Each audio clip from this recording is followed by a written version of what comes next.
Welcome to the land of long live play where greatness is always waiting. Welcome to the PlayStation Experience. I'm your host, Delvin Cox, and with me as always is the Platinum Princess herself, the Secretary of Spoil, Haley Nicole Mail. How you doing, Haley? I rearranged my room, as people can clearly see. Yes, we all see that. We all saw something else before the show started because Haley is being up. Yeah, I'm not showing anybody else. Also with us, the Lord and Savior of PSVG Snurk. How you doing, bro? Oh my! Before I forget, that red thing over there on that I'm pointing at, what is that? Do you know? No, it's not a cat. No. Correct. Both my cats are dead. Thanks, Snurts. No. Well, clearly it's not a cat. Then Snurts was correct. No, it's the cape for my cosplay for the convention. So it doesn't hang, right? So the costume's in my closet, but the cape itself doesn't hang. It just attaches by Velcro to the costume. So you know we didn't discuss this on the show. I'm a nerd. What do you want from me? But you just say the costume, the cape for my costume. Like people just know that you're going to this show and this costume. Like, hey. No one knows this on the show. Like, we can talk Blue Falcon or I'm going to a convention. Dynamite. I'm going to a convention in 3 weeks dressed as Supergirl. So that's there we go. Now you're talking. So you're just like, hey, there's my superhero cape over there. I thought how superheroes work. You don't just tell their secret identity as soon as they get it. But then again, if Haley was a superhero, that's exactly what she would do. She would immediately, secret identities? What are those? Well, it's like there's a running joke on how it should have ended where Batman always gives away his secret identity to women that he's trying to sleep with. He's like, hey, you want to know my secret identity? That's what I would do as a superhero. Batman has a lot in common. I also saw a Robot Chicken skit where they're trying to pick up gals, the Justice League, in the bar. And then Batman's like, all right, check this out. And he's about to take off his costume. He's like, billionaire inbound. And he's like, no, you got to try to pick up a gal in the bat costume. But I'm in a bat costume. That's never going to work. Speaking of Robot Chicken, isn't that turning 25 years old this year? Yeah, I think so. I went on a little bit of a rabbit hole and watched the DC and Star Wars specials on HBO. Robot Chicken is, Good. PC XP is such a fucking funny comment, by the way. It's a very accurate comment. Yes, yeah. I still like Capes and Games. Yeah. Capes and Games. PCXP. PCP. OPP. You know me. UPS. Keep naming it. Now you're just naming nonsense. Correct. Oh, yeah, no, Robot Chicken was always fun. Oh, apparently. Yeah, it was great. I used to like Robot Chicken. Yeah, I forgot Seth MacFarlane did the voice of the Emperor for the Star Wars stuff. It's pretty good. Oh, yeah, he did. Yeah. So I always forget Seth Green's in that show, so then I'm like, as I was sort of saying, I always forget that he's in it, so then I'll have played Mass Effect or whatnot, then go watch an episode of Robot Chicken or whatnot. It's like, the fuck, Joker? Yeah, exactly. All the stuff's on that show. I like trying to figure out who's doing the voice a lot for that show. I was like, is that Seth or is that one of the other guys? The other Seth. That's Seth, the other Seth, or it's the other Seth? Right. A lot of Seth's going on for that. I forgot that they actually made some of the toys anatomically correct. So they have moments where they stripped out naked and you're seeing a toy penis. And I was like, I don't remember that. And I don't know if I needed that, but here we are. Yeah. It depends on what you watch Robot Chicken at now, because I think episodes are uncensored if you watch at certain places now. Maybe that's what I remember before, that they would just blur it out, but because it's on HBO, it's instead of Cartoon Network, the HBO doesn't care. I mean, Game of Thrones is one of their biggest shows, and they show floppy penises everywhere. I mean, literally, the first season of Game of Thrones has a woman just full on flashing her vagina as they ride by. So, right, yeah. Exactly. HBO. We don't mind the nudity. No, I mean, that's the point where most shows try to go to HBO. Donnie says the stream is buffering for him mightily. I don't know. I will try to pedal faster so the stream comes in smoother.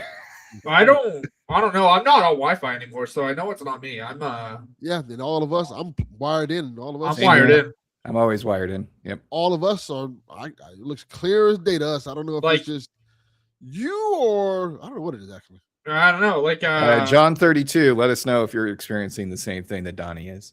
Yeah, because let us know. When I got my PC, I bought a 50-foot Ethernet cable. So hell yeah, that's what I ran one across my entire common space of my apartment just to get like the landlines over to the TV console center.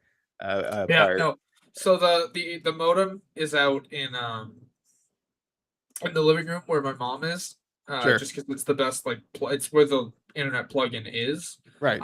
And so then I literally ran a like 50-foot cable from there behind our like love seat, behind the bookshelf, around the corner into my room, and it like slightly goes across my room in front of my dresser into the back of my PC. I got one of those black strips to put down so you can walk over the wire without worrying the trip on it. It's not that expensive either. So if you it's something to look into. Yeah, I highly recommend it. It's so easy to set up. You literally like just tuck the wire under and you plop it on the ground and you're good to go. Because I used to have the same thing where the wire is going in front of my sliding door that leads to the back balcony. And for the longest time, I just had a very unprofessional wire job, which I know will drive certain people nuts. You can take him by name. Dev does not like. No, but this time around, when I redid my home internet setup last year, I decided to get that, and it looks so much nicer. And when I have people over, I don't have to be like, "Oh, don't trip over the cable," yada yada yada. It's fun. It's fun to have new toys and new setups. Oh yeah, I got to tell you, I don't care.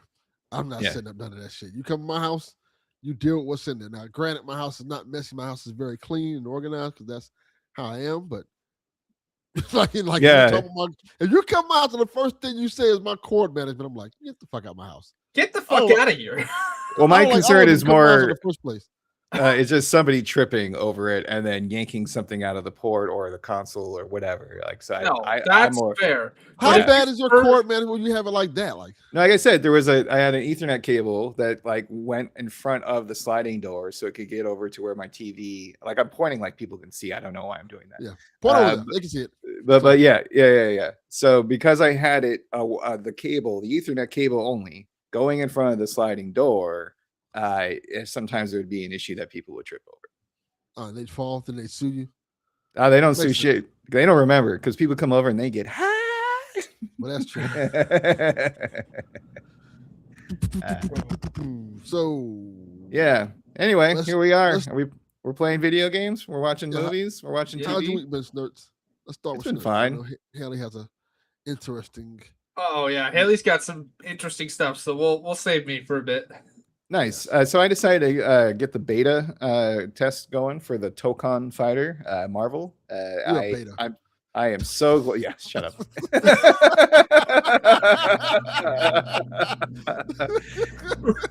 Just fucking taking strays already. It was a lot of fun because my friend, who I used to play like Guilty Gear and Blaze Blue and DBZ Fighter Z with, randomly had a gig in LA. So we were able to hang out yesterday, or was it Saturday? One of the days. It was Saturday. And we get to play for a little bit, and I realized I don't like that game whatsoever. Oh, thank you so much. Oh, that's so much Arc System. I'm so thankful for the beta test because like it's just not for me. I wasn't digging how it felt. I thought it felt a lot more stiff than Dragon Ball Z Fighter Z. The 4-player combat was very confusing and would take a long time for me to learn.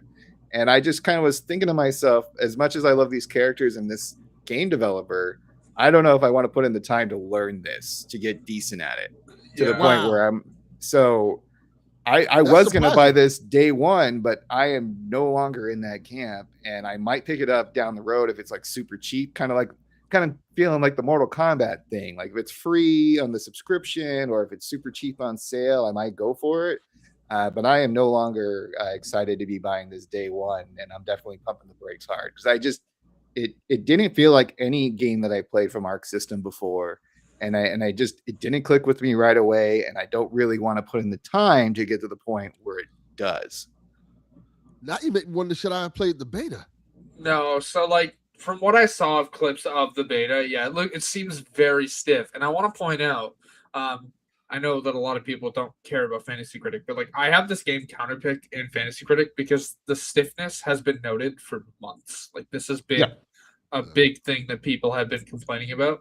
So I don't know how well this game is going to review because it's very stiff for a fighting game. Now the animations look crisp and clean and everything like works well together, but like the stiffness of the characters is a big thing, especially in a fighting game, because then you're like running into like rollback code and other things, and it's just well, it feels more like a Street Fighter or a Mortal Kombat than any of their previous games. Like Guilty Gear, Blaze Blue, DBZ did not feel like this. Okay, and I like Street Fighter, Mortal Kombat, so that's not a bad thing for me. No, you might like it, Delvin. I'm telling you, like, I don't think this is a bad game. No, this is just not a fighting game that I'm willing to put the time in to get good at.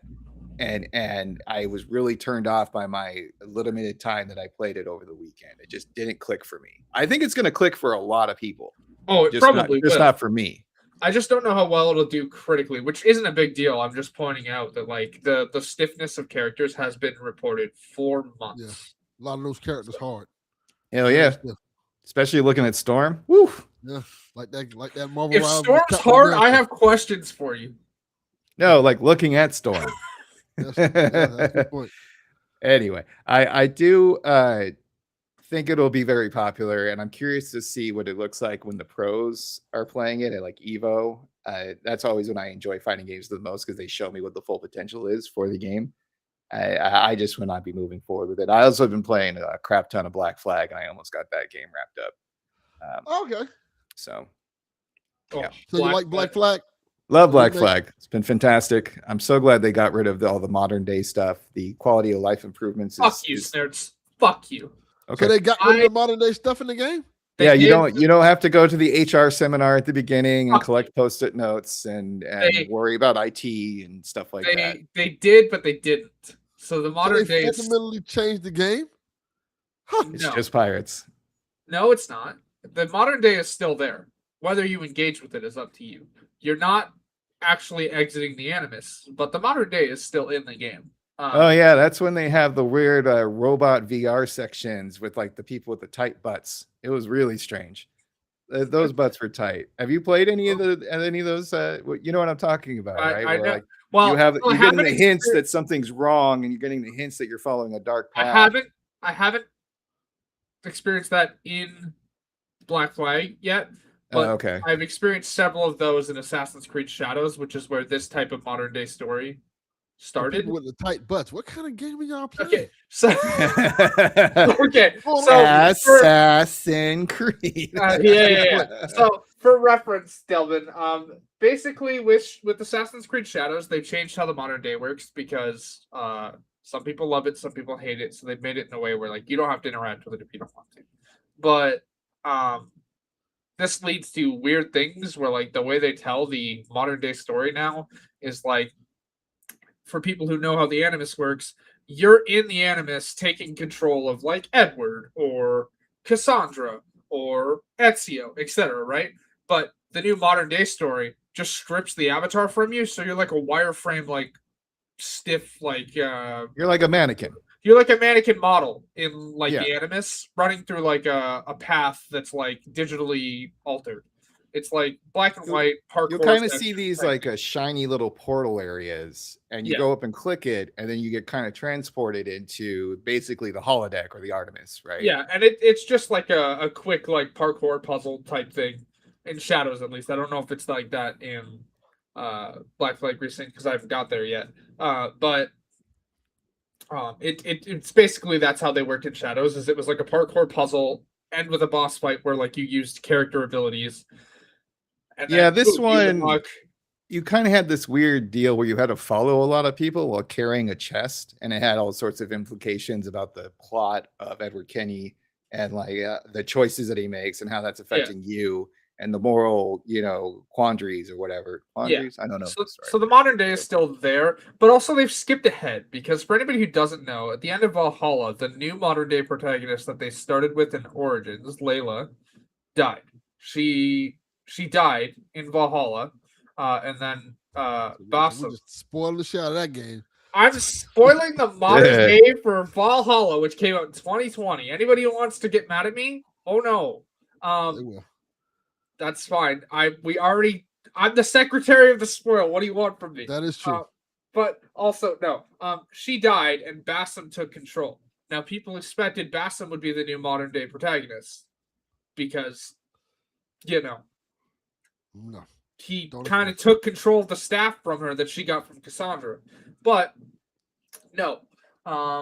Instead, they've skipped like 60 years into the future for the modern day, so it's like the year 2099 in Assassin's Spider-Man. I was thinking baby. the same thing. Marvel 2099. Yeah. Like, I'm not even kidding. Like, Ravage, baby. In those data files you can find in the games there, Snurts, it mentions that like the year is 2099. And so like, yeah, there's a Now I need to look up and see those comic books on sale. I was just thinking, I wonder if nerds in 2099 are going to be like those idiots with their 2099 Marvel run from the ancient times.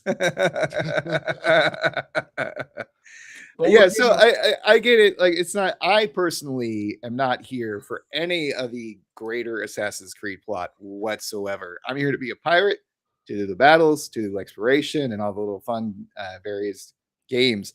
This game, Black Flag, does a really good job of giving you a lot to do without making you feel overwhelmed. And the different things you can do have enough variety to them that it kind of keeps you going, keeps you wanting to play. You get bored with doing assassin stuff, you can go do ship combat. You get bored with both of that, you can do exploration or find the treasure hunt stuff. And I love how they have maps and they have coordinates on the map, and you just literally set a marker to it and you're off to the races. So enjoying that game a lot. I'm glad it is a good remake, and I don't think I'll ever have to fire up my 360 copy of the game ever again. Like, can I say something? As Sure. my friend Rebecca would say, that present day stuff sounds dumb as fuck. What y'all explain? Thank you. Sounds Thank stupid. you. Like, why did they change it over like that? I'm trying, like, what? Okay, so Delvin, did you ever play the original Black Flag?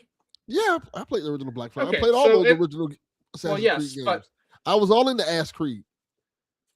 Ass Creed, got it. You like the from the first one. So I want to say 2007. Brotherhood. Okay. Sure.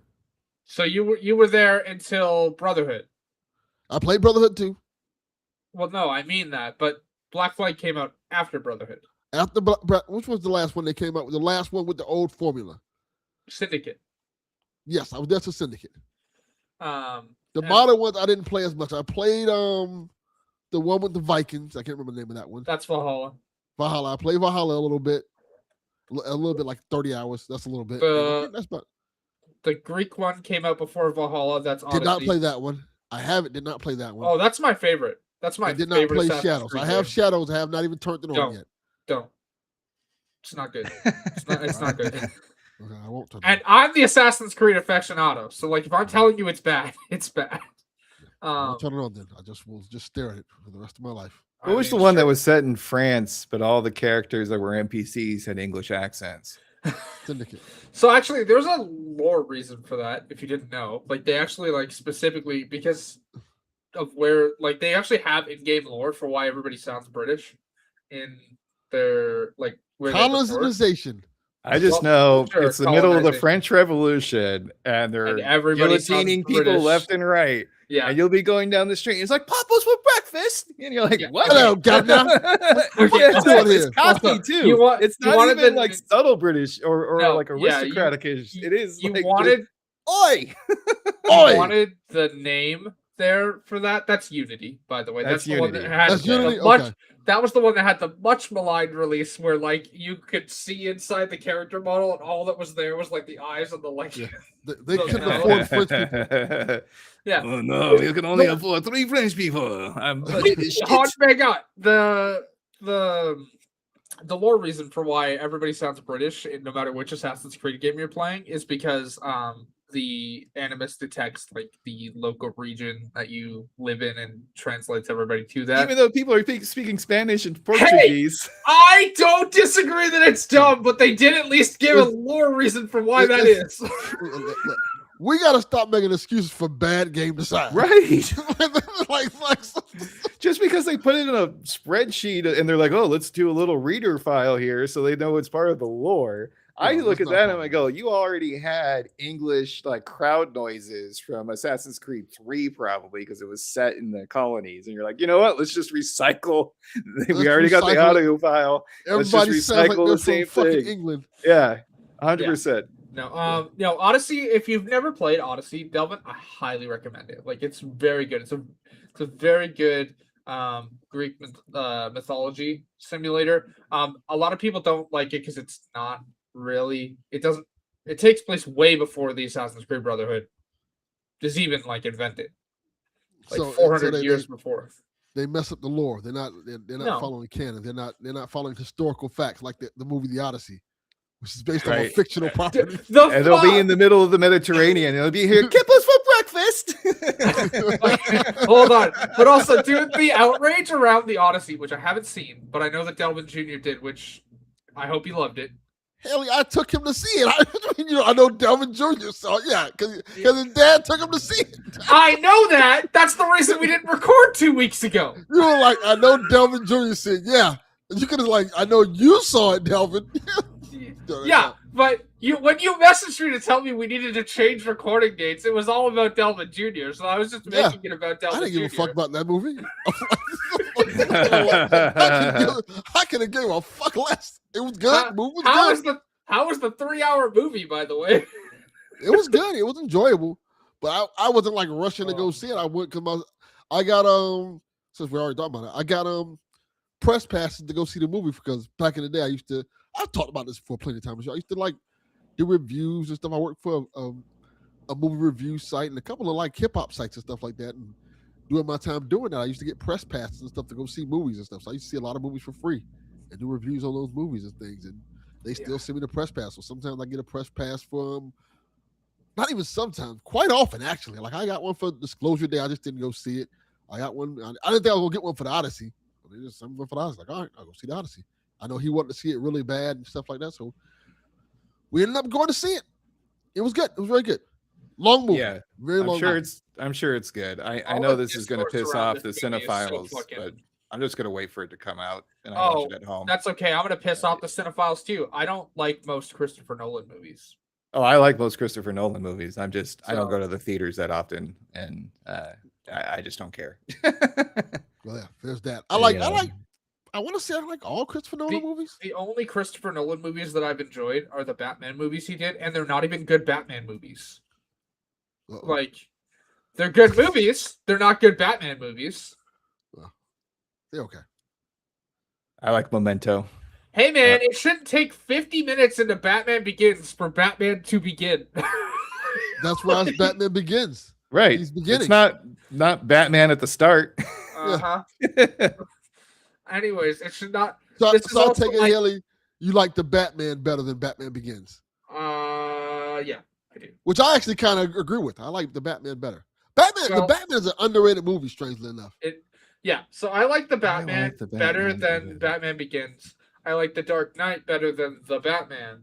But I like the Batman better than the Dark Knight Rises. Yeah, because Dark Knight Rises is a goddamn awful movie. What are you talking about? It's a fantastical film, and everybody should give it the accolades that it deserves. I hate that movie has like completely fucked up Bane, because not every time you see Bane in a property, he has that dumbass voice. The Harley Quinn cartoon, though. Dude, I gave them a pass because they really make him an idiot. That's a awful idiot. Funny. No. Anytime you see Bane, now he's got that stupid so like explosions. I like explosions. Well, hold on. So here's the fire rises, brother.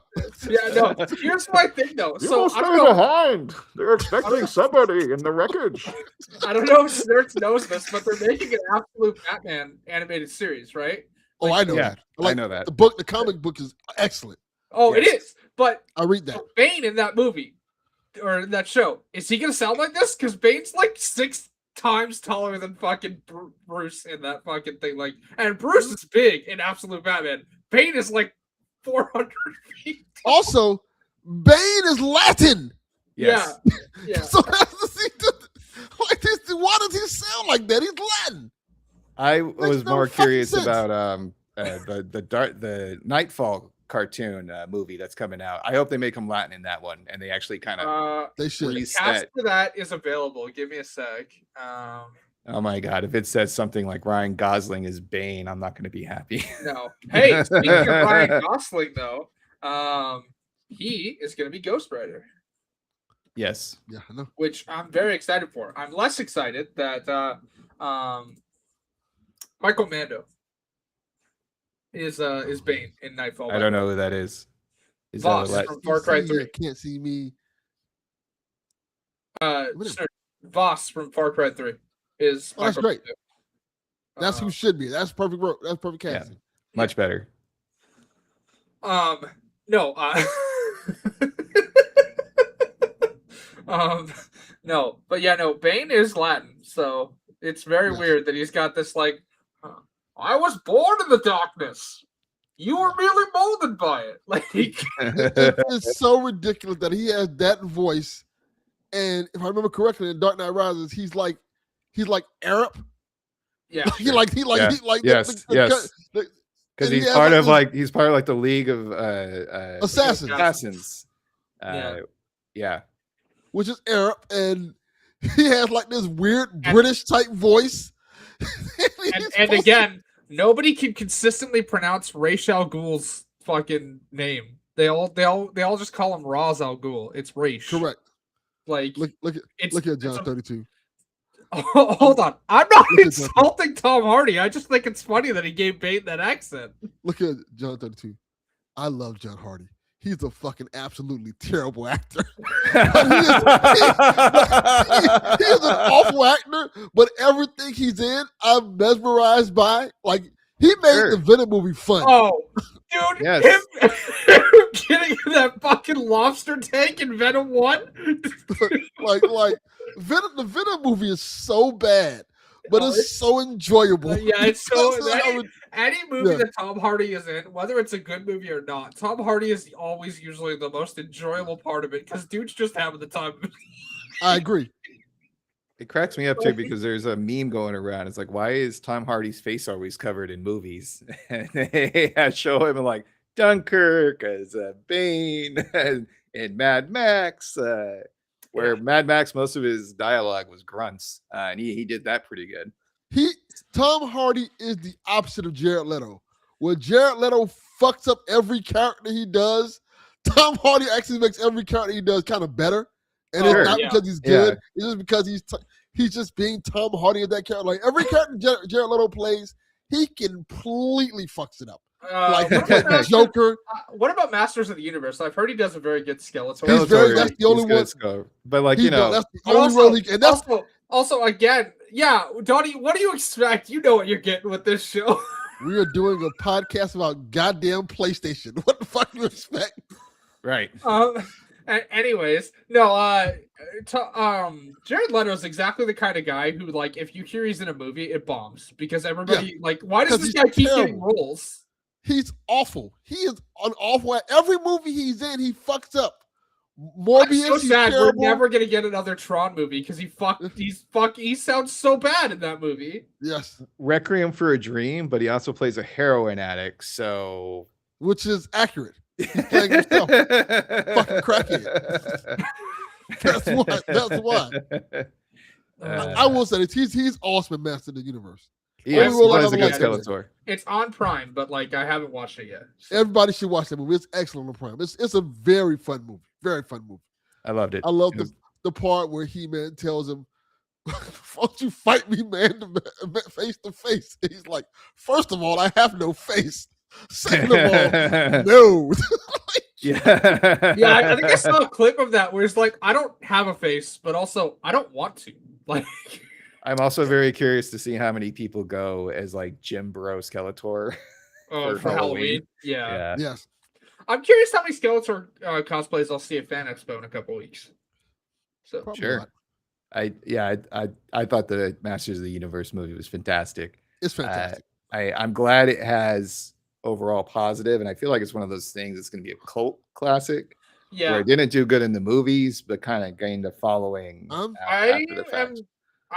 I don't know if we've talked about it on the show, but I've seen Supergirl 3 times. I don't know if Supergirl is gonna have the same reaction because people in theaters Probably. did not like it critically, but as people go from the theatrical release, I'm seeing more people like it. Which It's there's gonna some be like interest. Captain Marvel. Oh yeah, and again, Sure.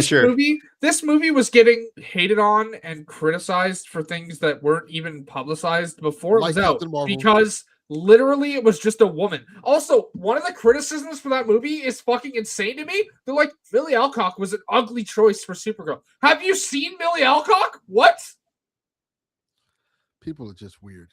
Especially about Supergirl in general, because the history of Supergirl and Oh. the way she's like looked in comics books and stuff like that. People kind of just are weird about that. Oh, I mean, I also saw people upset that Comet wasn't included in the movie, and I'm like, good. They didn't include the horse that she sleeps. Yeah. We don't have to include all. We don't have to include all the lore. Yeah. No, because some of it is just stupid. We don't need to include the guy who was turned into a horse. She did not sleep with him as the horse. He just got cursed to be a horse. But like, bro, yeah, that's been retconned out of existence. So don't worry Didn't about bring that up. I wasn't going to mention it. I like how Delvin's like, we should not include all of the lore. And Haley's like, and she didn't fuck the horse. Yes, exactly. Well, she didn't actually fuck the horse. He was a person before he got like, oh, well, I mean, he was a person before he got cursed to be a horse. But also, yeah, Comet's a weird character. So yeah, Comet, fucking dude. Some of the characters in Supergirl's supporting cast are so fucking wild. Someone was looking at space stuffs and we're like, I need a name for a horse. Comet, that'll work. Yeah, that is something. So Haley, what you been doing? Okay, so it's been a bit since we recorded. So I've been working a lot. Everybody knows that I was going through my disability tribunal. And everybody should probably don't know that, Haley. I talked about it on the last show. I said I was going for one. I talked about it. I remember that. Okay. So I've said it on the show, but I'm emphasizing the point here. I went for it and I won. Cool. So I won. New car? No, I won my. You won a new car. No, I won. I won Am I gonna do with a car? I can't drive. The price is right. Yeah. It down. Anyways, what did I win? I won the government recognizing that I am disabled. So That's I won awesome. back pay from the moment of my application last year, which I used that money to build a PC. So I've done that. Very responsible of you. Hey, component prices are only going to go up, brother. I will take the money that I had to build the PC now. That's going to last me at least 10 years. This thing is not going to last more than a week. That PC is already outdated. No. I was talking to the guys at the computer shop. And they're like, besides getting a 5090, everything here, you're going to be good. Like they lied. I don't care. I'm having fun with it. It works well. Also, this is the quietest computer I've ever seen, and the coldest too. Like this thing's water cooled, so but like it feels like ice if I touch it. So that's good. It runs great while running games. So I've been playing Assassin's Creed, Black Flag Resynced on it. It's phenomenal, and I didn't have to restart. I just transferred my save over from PlayStation, and it just that works perfectly. That's great. Yeah, because Ubisoft is good about that. Starting with Valhalla, all of their games do like cloud save.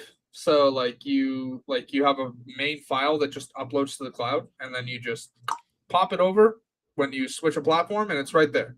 The only thing that doesn't transfer if you don't let's say you buy. I'm going to use Odyssey because it has 6 DLC packs. Let's say you buy Odyssey on PC. Now, Okay. Odyssey doesn't support cloud save, but I'm just using it as an example. And it supported cloud save, but you bought it on PC and it's just the base game, and you don't have the DLC on PC. It does not support the fact that you owned the DLC on a different platform. You still need to buy that to use that content on PC. That goes for all Assassin's Creed games. But if I just popped over my save from Valhalla, for example, which I don't own on PC yet, but I will when it goes on sale, I could just load it in and then boom. So it completely saved my progress. So I'm in sequence 4. I just unlocked the mansion, Snurts. Yep. Yeah. Yep. So, and I unlocked the first Snurts.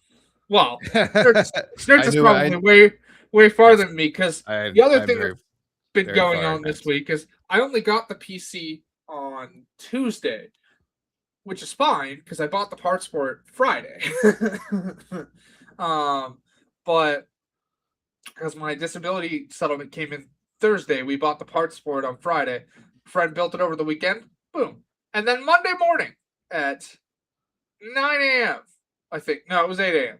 Either way, I went in for surgery. So I have really barely been on my computer this week. So I haven't made much progress in any video games. This is the longest I've been on the computer all week.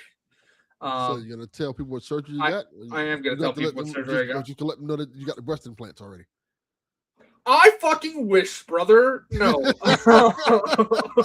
I had septoplasty because I don't know how different my voice sounds to anybody listening, but people have told me it sounds less nasally since I had this surgery. I have had a deviated septum since I was 4 years old because I was a fucking dumbass and walked into a parking meter. And they would not fix it, despite the fact that I have not been able to breathe out of my nose since I was 4 years old. They were like, nah, it's cosmetic. We don't need to fix that. So is it easier for you to eat and stuff like that now? Not yet, because my nose is still congested from the surgery. But okay, it's supposed to help with that as time goes on. It's only been a week, right? I had the surgery last Monday. So this should help with your sleep apnea too. You would hope. We'll see. I don't know. I might also need a CPAP machine, but now that I'm on disability, I can actually get one of those. So, which is good. Yeah, I just won't get that until after the con, because once you start sleeping with one, you'll always need one. And I did I ever talk about it here the results of what they said about my sleep test? I don't think so. Yeah, they said I don't need one, which is a thing that they never said. They're like, oh yeah, what the fuck they sold me up for this. So originally they didn't want to give me one. They were like, yeah, you're like a case where if you lie on your back, it's really severe. You stop breathing 40 times a minute, or an hour, right? 40 times an hour, right? But if you lie on your side, hold on. You said you stop breathing 40 times an hour. Uh-huh. You know how many times it's 40 times an hour? It's not quite a minute per time, but that sounds like a lot. That sounds like a lot. They're like you'll be fine. Hold on. They literally, I'm not kidding you, Delvin. They were like, if you lie on your back, it's 40 times an hour. If you lie on your side, it's only 10. It's still 2/3 of the time you're not breathing. Hold on.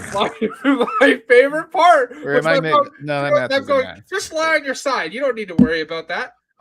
So they didn't prescribe me one until I went back earlier this year for my follow-up appointment, and they were like, so how's your sleep? I'm like, shit. What do you like? It hasn't improved at all. I thought, well, we can give you a sleep apnea, a CPAP machine recommendation. I'm gonna tell you it's $300-400. I was like, awesome. Is that covered or what? They're like, if you're absolutely not. Yeah. Fuck, we paying for that for? Yeah. So you're only not breathing. Get over it. Yeah. Get over it. We'll see. I'm just curious. What is the thought process about it? Because I know when I sleep, sometimes I sleep on my side, sometimes I sleep on my back. Sometimes I just roll over because that's how sleep works. So I just feel like, you just lay in this one position all night. They literally were like, find a way to configure yourself so you don't roll over onto your back. And I was like, do you know how hard it is to restrain a person while they're sleeping? Yeah. I gotta strap myself in so I'm in this one position. No. Yeah, exactly. That's not how that works. And also, if I'm restraining myself, how the fuck do I get up and go to the bathroom? You don't. I'm not pissing myself in my sleep. Thanks. Well, Yeah. Do you know something I don't, sir? Well, I don't know. Maybe. No. So basically, they're like, okay, well, we'll do it. So I called the place, and they're like, yeah, it's this, and this. But if you're on ODSP, you can get it covered. And I was like, okay, cool. I have a tribunal at some point soon. This was like back in April.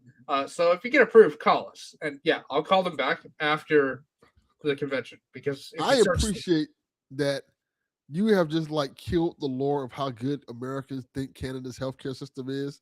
And then we hear your stories like maybe it's not so good. Well, hold on. Our healthcare, like hospital, seeing a doctor, etc., great. But if you need stuff medication-wise, no. If you But need that's stuff, important. That is a part of medicine. I do not disagree. The medicine is part of medicine.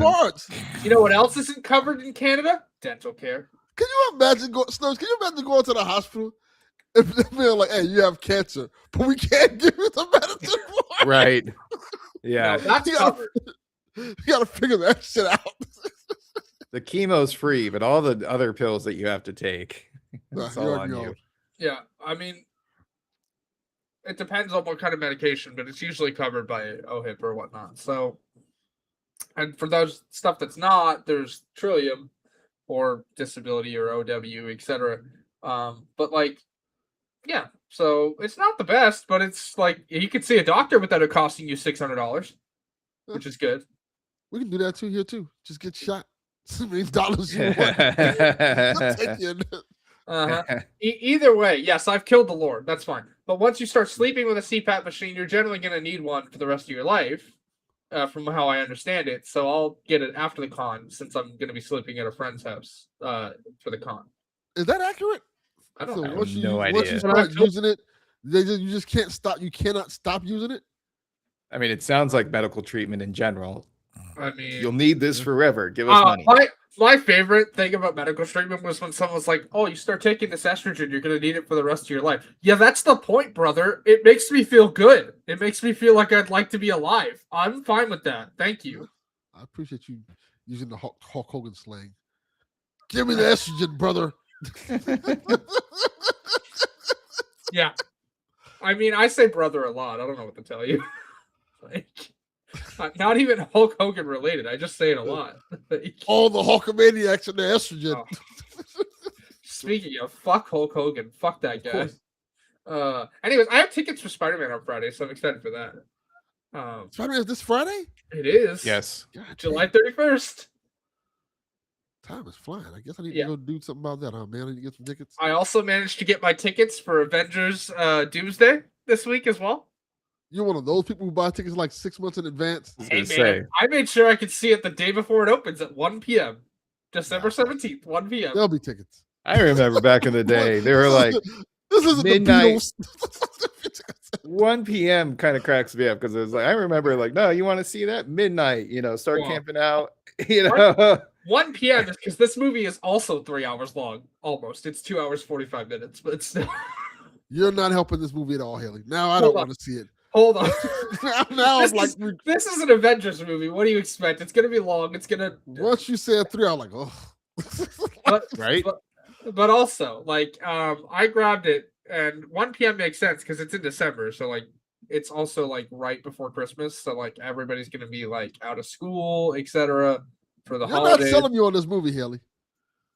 Like, it's clear. Hey, you know what? When I gotta make it clear. When I go to the movies, I get the fucking like extra comfy chair with a wall between me and my seat partner, so I don't have to fucking deal with people. So it's like there's me, this little table, and a wall that I can hang my jacket and stuff. But the wall also protects from me seeing other people's stupid bullshit of them being on their fucking phone in the movie theater. Who goes to a movie theater and spends their time on the fucking phone? Fuck off. A lot of people. Yeah, a too lot many of people. Where's the movie theater etiquette, bro? She's like, I want my own cubicle for this experience. 1 year anniversary of Hulk dying this past weekend. The following comment was best vacation ever. So. Yes, Best vacation ever. Yes, Hulk Hogan died on Downey's vacation. He was a very happy man. Yeah, and I agree. Oh, that Hulk. I was very confused. I'm like, they didn't kill Harrison Ford. No. Hulk Hogan. Yeah. Hulk Hogan. I saw him in he was on the A-Team episode recently that I watched along with the Tyler. Well, he wasn't on no episode recently. Yeah. Snurks. Hold on. No, They dug up his no, corpse that I and put him recently on a watched. television That I show? recently watched. And I find it funny that he was like a youth like counselor who also did wrestling. And I was just like, this fucking asshole. Much like in his regular life, he lied to that too. Right? Oh. I was like, they putting on Yeah. this like really shiny exterior to what Hogan was. Hulk He Hogan- was working with Mr. T, Any- like help them kids and then shit like that. And it was, Let me tell you about Jesus, brother. Yeah. You got to take care of your mama. Let me tell you about Jesus. I'm good. I'm leaving. Thank you. Yeah. Somebody I who don't- I wouldn't listen to. That guy. Yeah. Not even a little bit. Yeah, no. There was also an action movie with Hulk Hogan where they gave him like a wig to cover up his balding head, and they gave him kind of like There's several Barbie hair. action movies with Hulk Hogan. And they're all And it terrible. cracked me the hell up. Hulk By the time he got Hogan to is Suburban terrible. Commando, he was still doing his bald, like, Also, long hair look. Why is it like a common pipeline of like wrestlers to actors, and most of them aren't very good? The only one who's actually been decent at that transition is John Cena. Well, because wrestling is acting. I know that, Yeah. but like, Batista's why are they good. then trying to act in movies? And the only one money. who's been semi-decent at it is fucking John Cena. Batista's pretty good at it. Because they're ripped and Yeah. they look like the action heroes, That is like Sure, but at least John Cena is acting in like different types of movies, or not just anytime a Dwayne Johnson's in a movie. I'm like, cool. So that's just Dwayne Johnson in a fucking movie. And they Correct. you have to see his earlier work when he was trying harder. Yeah. When was Dwayne Johnson ever trying? It's always just been the same character. Oh, I like that movie with him and Stifler. I forget what it's called. I like when he was trying to change the DC universe. The hierarchy of power of the DC universe is about to change. Dude, did you hear that like right before James Gunn and Safran were announced, he was out there like trying to negotiate the future of the DC universe, and then they announced they announced fucking James Gunn and Peter Safran as like the heads of DC and like what was going, and like Superman was going to be recast and everything, and The Rock was out here going, huh? I'm in charge. What are you talking about? I remember that. Yeah, Fucking crazy, dude.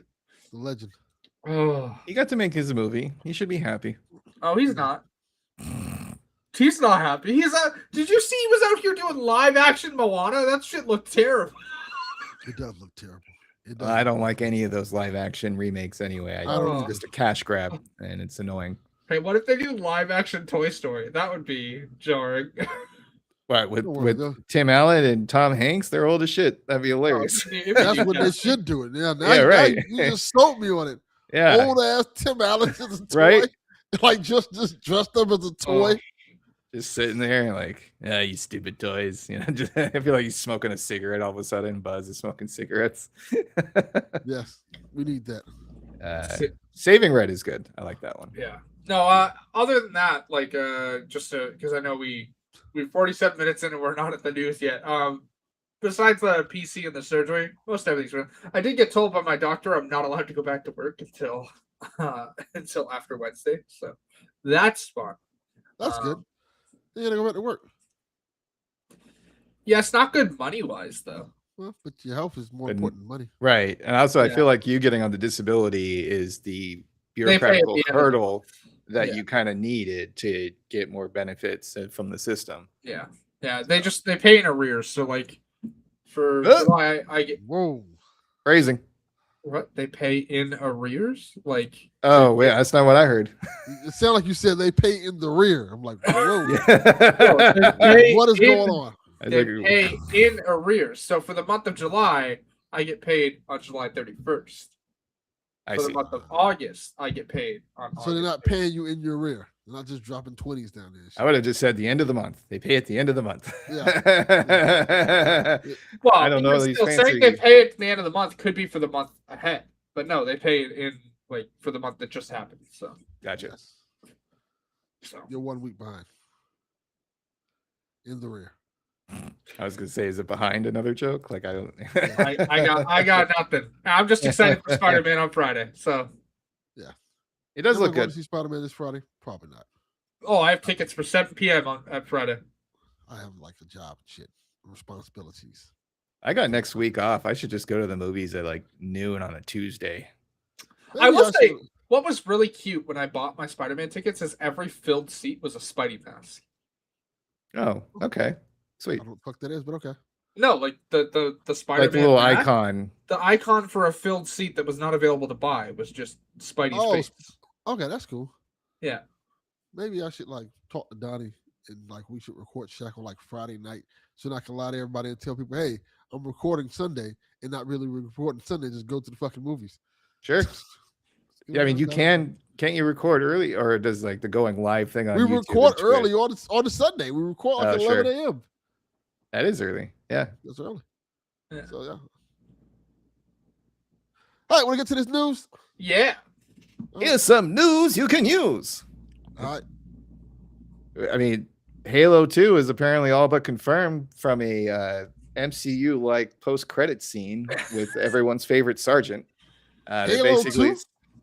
No, Halo 1 Combat Evolved. You know, it's coming out. So People got to play it a little bit early, and apparently at the end they have the sergeant chilling on a beach, and he's like, "See you in the next one." So it's like Yeah. an MCU in there. They're like, So my favorite part Correct. about that is that shit's not coming to PlayStation, by the way. Like Yeah. them saying "see you in the sequel." Yeah, that's not. If they do Halo 2 campaign evolved, that shit's not coming to PlayStation. I can tell you that right now. Like, I can't tell you anything because Xbox takes it on a case by case basis. oh, on a case by case basis, sure, but they keep going out here being like, "Oh, we're gonna have a more consistent, streamlined thing." At this point, I'm just assuming that anything they announced going forward is gonna be PC, Xbox only. So I gotta tell you, we'll be lucky if we get another goddamn Halo game. Unless Halo Yeah. on PlayStation. I Right. have not bought this yet. I plan to pick it up later this year. It is one that I want to play, but I have bought it. I played it. Yeah, what'd you think of it? It's good. It's a great remake. I enjoy the remake. I just hate the way you have to sign up to it.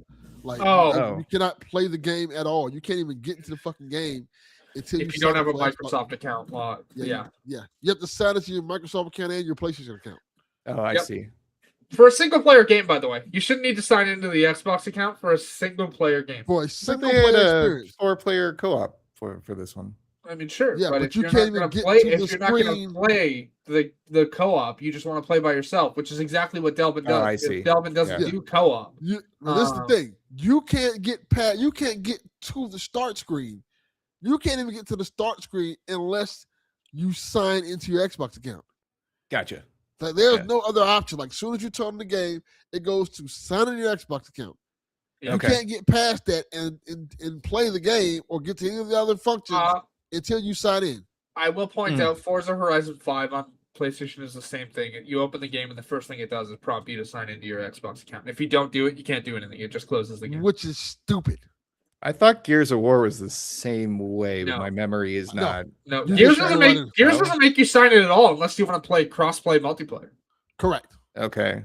Well, I Gears, think you I just was start right prompted to link my account at some You point. can be but I- prompted, but you can back out of it, play the campaign, do Yeah. co-op I online see. with anybody, Okay. no problem. Gears Where there's doesn't this make you one, do they anything. force you to do it no matter Yeah, what. you have to Yeah. sign it. Like, Gotcha. if you buy the disc-based game, you cannot play unless you sign into your Xbox account.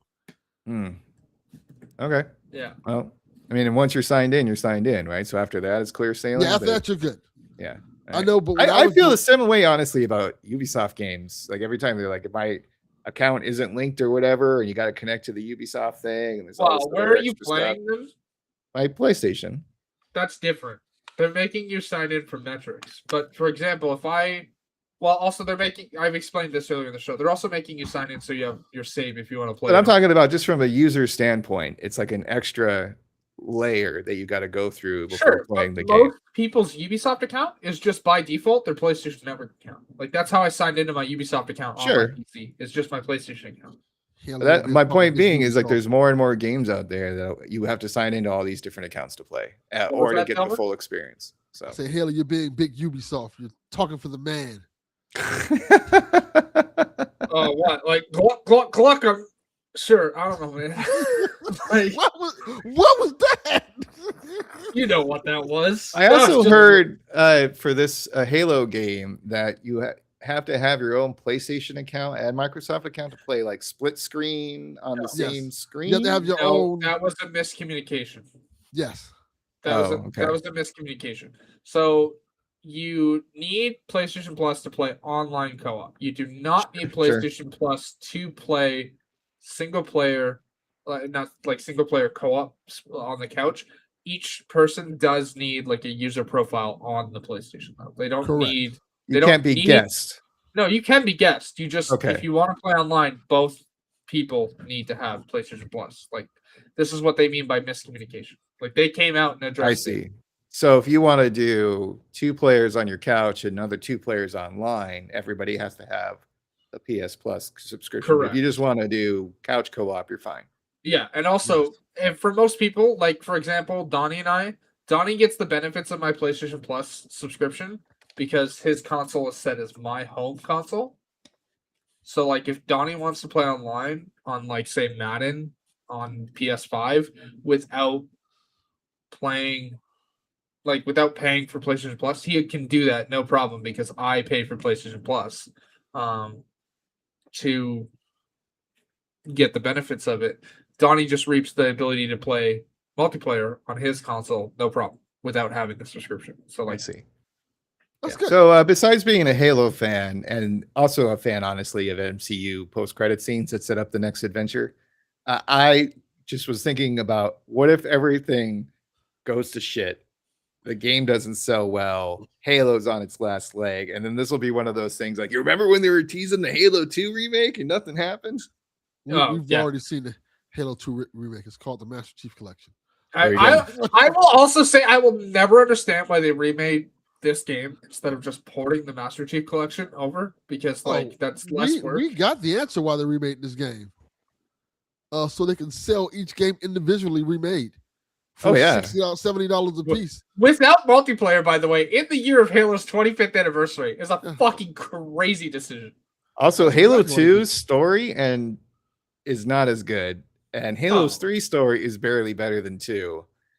I got so annoyed. You're fucking crazy, bro. Halo 2 is my favorite. Halo 2 is such a teaser. I remember being there and they're like, all right, Master Chief and his new buddy, we're going to Earth. And guess what? Halo 3 coming out eventually. That was such a tease. What a terrible ending. I was so Covenant annoyed. back their bomb. It started so strong with like the whole we got the Covenant going and these brutes and all yada yada yada. And then they get this ending that's just a goddamn cliffhanger. And I threw my controller down and I was like, what the fuck was that? Gotta finish the fight, man. Gotta finish the fight. And then also you didn't finish the fight because then they were like, oh, Halo 3 is the end. And then nope, here's Halo 4. Right. So at least Halo 3 felt like a good ending. Like it felt like a conclusion to everything that happened prior to it. Yeah, and then after Halo 4, they move into Halo 5, where like you're not even really following Master Chief for most of it, which is fucking stupid. And then, yeah, and then at the next game, it's like, who the fuck is Locke? We're back to Master Chief. Yeah, I don't think I played anything of 4 or 5, so I don't even know what that's all about. Speaking of Steve Downs himself, will be in Toronto when I'm at the convention. So that's dope. Sweet. The voice of Master Chief. John. Am I gonna speak to Steve John? Who's Steve John? Steve Downs. Steve Downs, Steve Jobs. I don't know. I don't know how much it would be to get a selfie with Steve Downs. Like it costs money to meet Jobs. These people. That'd be more interesting. Yeah, seeing how he's dead, that'd be great. Yeah, correct. Yeah. Considering that he's dead. That's gonna necromance his ass. Yeah, what do you think of that Elon Musk there, dead Steve Jobs? Woo! Yeah, what do you think of your little iPhones now, Steve Jobs? Yeah, now that they've been the same for the last 4 generations plus, like they haven't changed a motherfucking thing on them. Nothing. Yeah. So we'll see. I am looking forward to playing this game, and I will probably pick it up as soon as I'm done with Black Flag, and we'll see if we'll get a sequel. Yeah, we probably will. No, the next game I'll jump into after I beat Black Flag is I just downloaded it because I saw Donnie playing it, Sleeping Dogs. Oh, nice. Sleeping Dogs dope. Yeah, I love Sleeping Dogs so much, and I'm glad to play it on PC. So.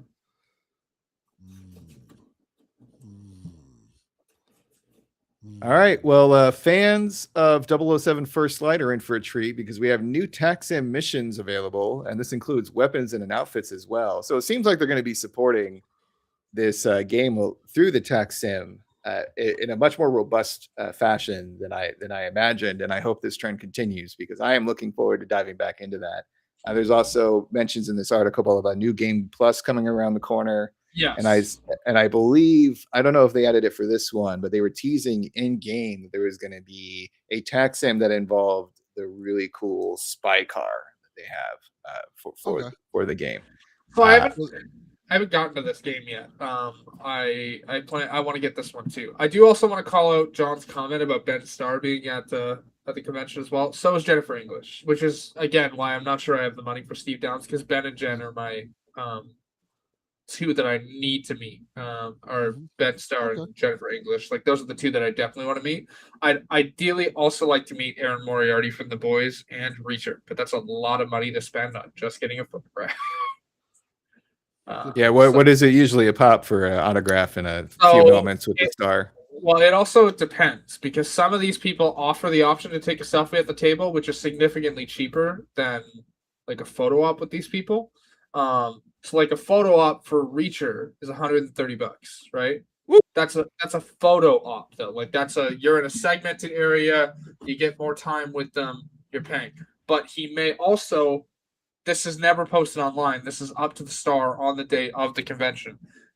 You might also be able to just get a selfie with them at the table, which is usually a bit cheaper. When I met Tom Welling at Superman at the convention in 2019, I believe a photo with him at the table was $150. But a photo with Roger Clark, who played Arthur Morgan in Red Dead Redemption 2, was $50 for a selfie. Sure. So, okay. It all depends. Like they would love to do this stuff for free, I'd like to point out, but their like management company doesn't let them. So like that, like these appearances are paid for by the con for them to come, and then the talent agency has to make a certain amount of that back to pay the con. Except I don't know, it's all weird. But these guys have mentioned like they would love to meet these people for free, but like they just can't.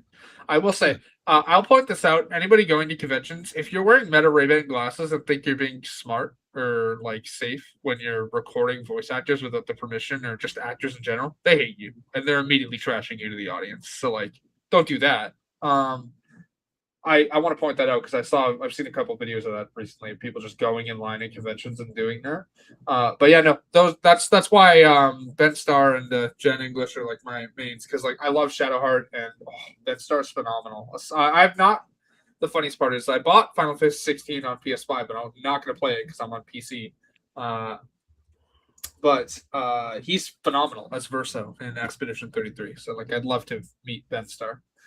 Okay. As well. But no, to call out, like, you know, sorry. The 007 thing, sorry. I just That's what we were talking about. That's how we I was just gonna say, I was like, and that's why I'm looking forward to more 007 action. Yeah, I tangented to make sure that I called out John's comment, but I'm bringing us back. Don't worry. I mean, I was basically done with. It's not a big article. I picked these stories to be quick. I had something I want to say about it. I think it's interesting they're doing the tax submissions. It kind of like how the Hitman has these kind of missions. They kind of keep updating with the thing. I would like if they were to do like bringing like maybe classic smaller 007 missions from previous like movies and stuff like that. Yes. Playing as this character, like, hey, you can play this mission from Octopussy or something like that, or you can play this mission from. Yeah, that's a Bond movie. That's actually a name. As you know, I do not watch James Bond. She's a pilot too, so that shows that she's more than just an octopussy. Exactly. She's got 8. Nope, I'm not. No tentacles. She has tentacles. They come out of everywhere. Yeah, I feel like you could kind of like have like little that's missions. Somebody's fetish. Yes.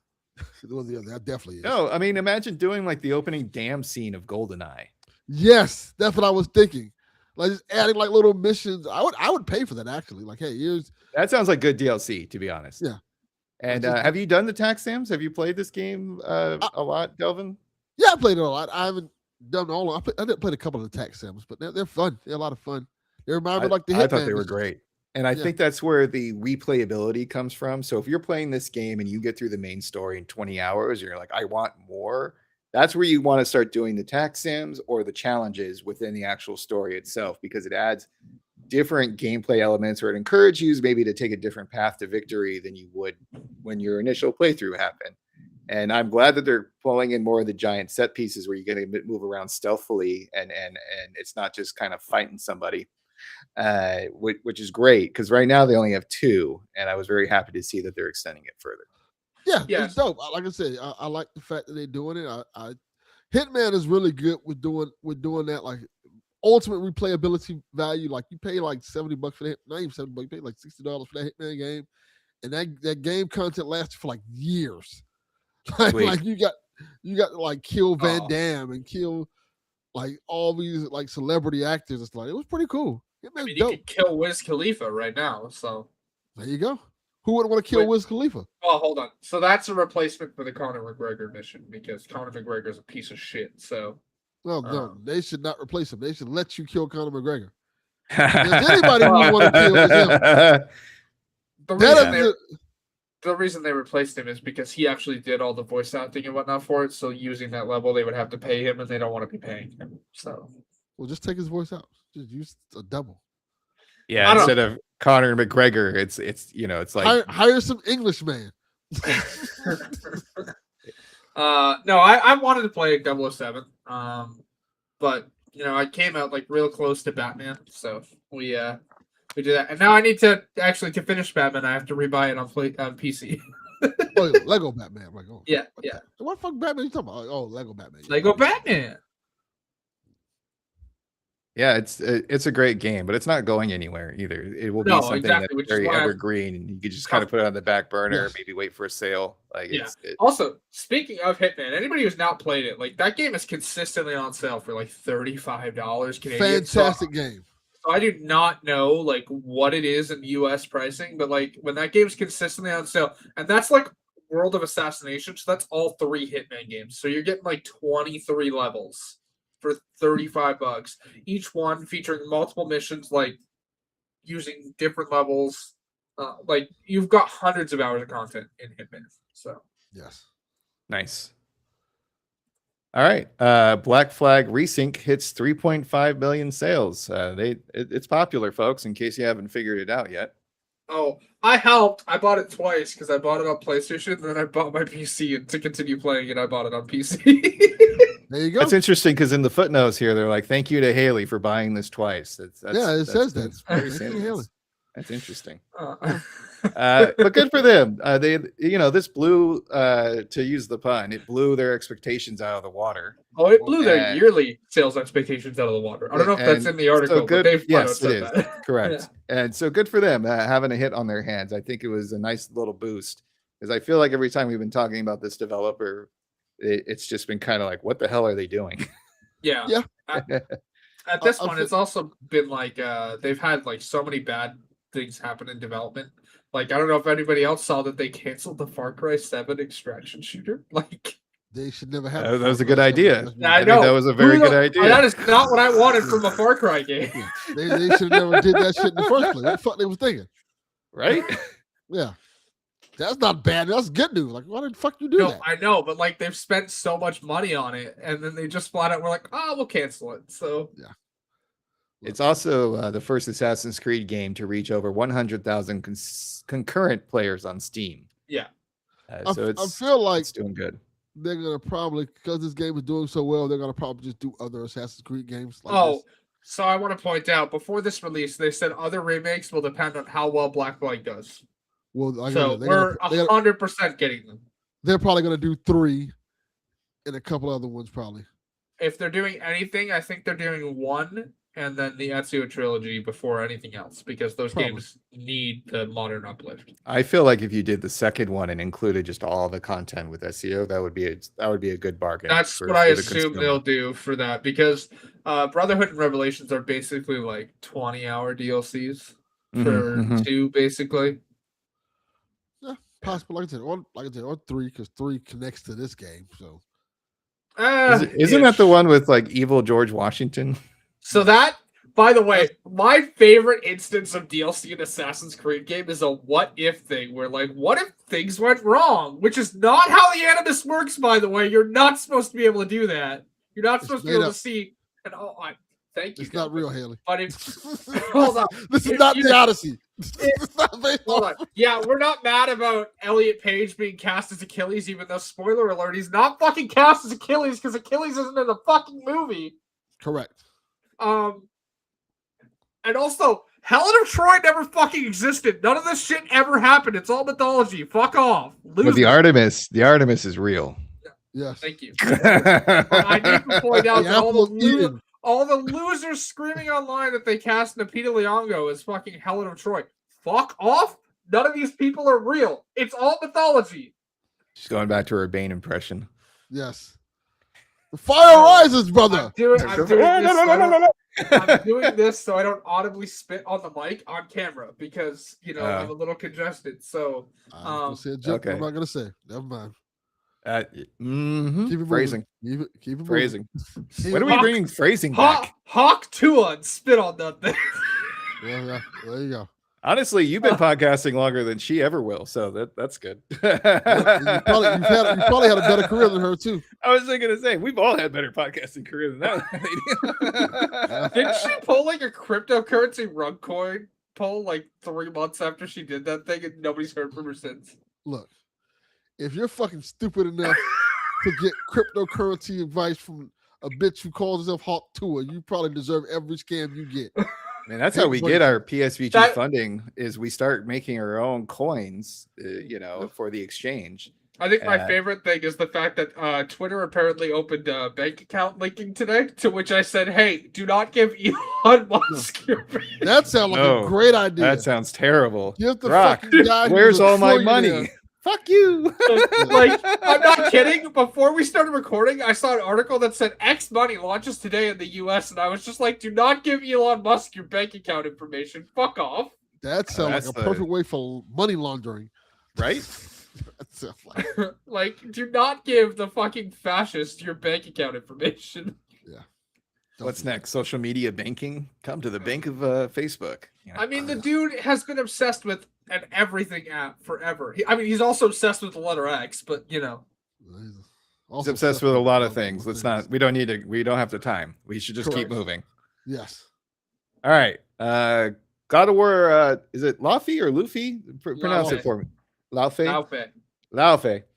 Coming out February 2027, 1 week before Fable. And they also confirmed that the next game will star Kratos. They had to confirm that because people like.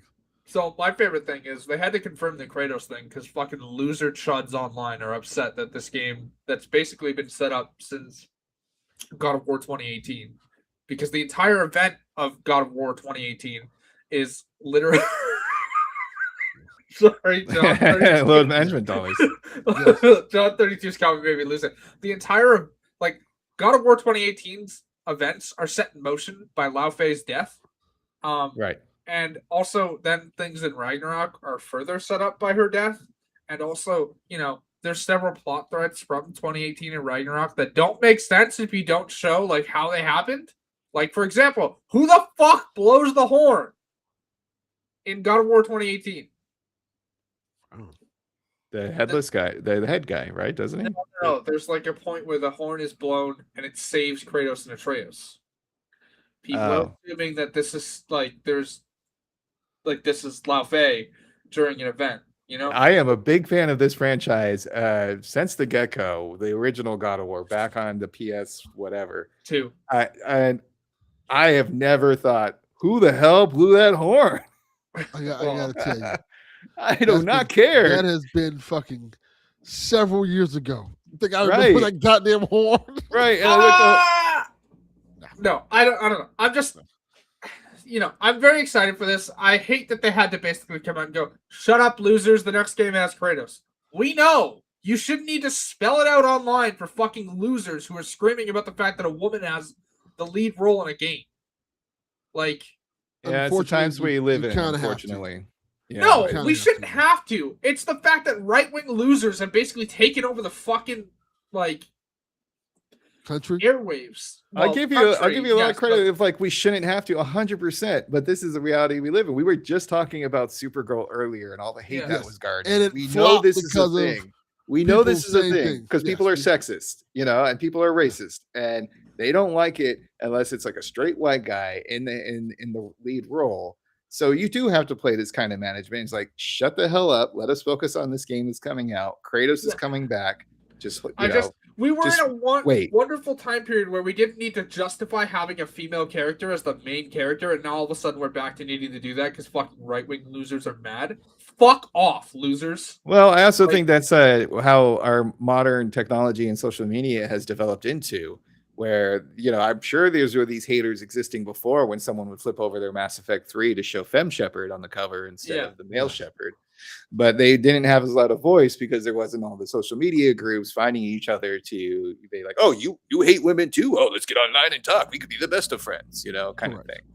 Yeah, it's just fucking stupid. Do y'all Also- think this is going to impact Fable to kind of No. shift gears a little bit, or do you think those are two different unique games? Can you And people aren't really going to be like, oh, I was going to get Fable, but new God of War, I got to have that. from the doc pull John 32's question? All right, it is. What are we playing first, Fable or God of War?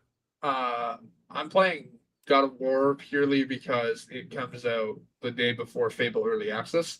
But after Early Access for Fable starts, that's all I'm playing. Like, I don't think God of War will affect Fable because no, it's a different genre. Fable. Not only that, but Fable is still an Xbox game.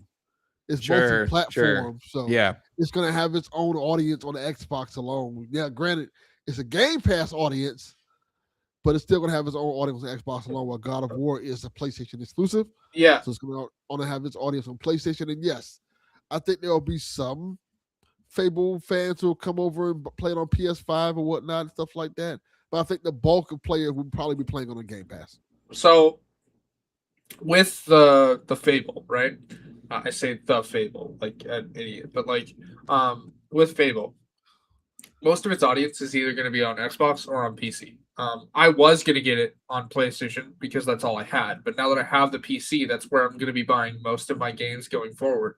Like the only games I'm going to be buying on the PS5 going forward are ones I can't buy on the PC. So, for example, Wolverine and Grand Theft Auto this year and Lao Fei next year, right? Like, I can't buy those on the PC, so I'm going to buy them on the PlayStation, play them there. But beyond that, I'm mostly on PC. That does not mean this show's going anywhere before anyone asks. I love this show too much to let it go. And also, I This don't get show's much going time. somewhere. This show's out of here. Hate the fucking it's a wrap. Hate the fucking y'all. No, it's not. I've been waiting for this moment. No. Uh-uh. Delvin's like, Have you- Snarts, you were supposed to take over months ago, maybe years ago. Maybe years ago. Uh-huh. I've been waiting. I cherish my recording time with you, sir. You ain't going nowhere. God damn it. No.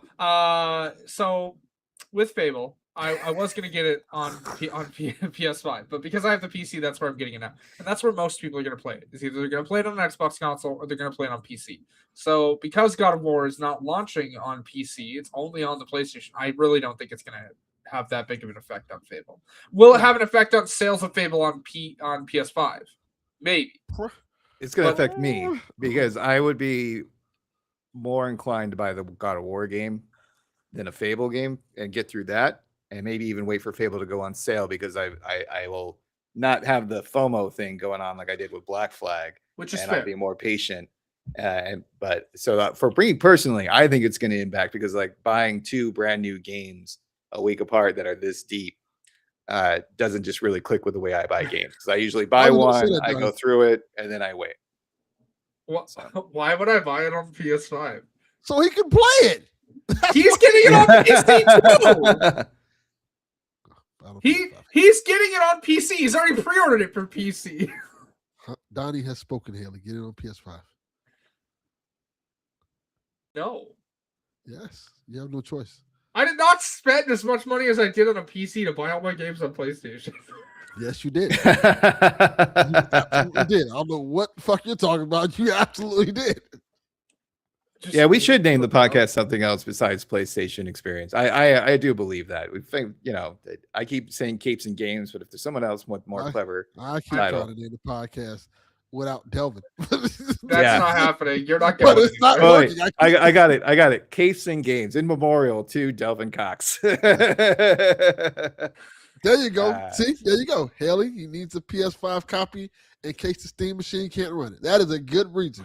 That's very fun. I like. All right, like, Donnie. I'm gonna buy it for my Steam machine. I'll but in buy case it on doesn't both. work, you need to Thank get you. it on I'll Sony. buy it on both just for Use you, your Donnie. disability to get the game on 2 things. Goddamn right.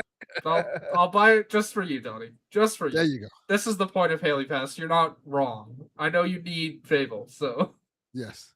This is the one thing he asked for in life. I mean, yeah. Well, hold on. Donnie doesn't ask for much when it comes to Exactly. Haley Pass, so I'm not gonna complain. It's just I'm also gonna buy it on PC because that's where I'm gonna play it because I have a top of the line PC so I can play things. Not by the time Fable comes out.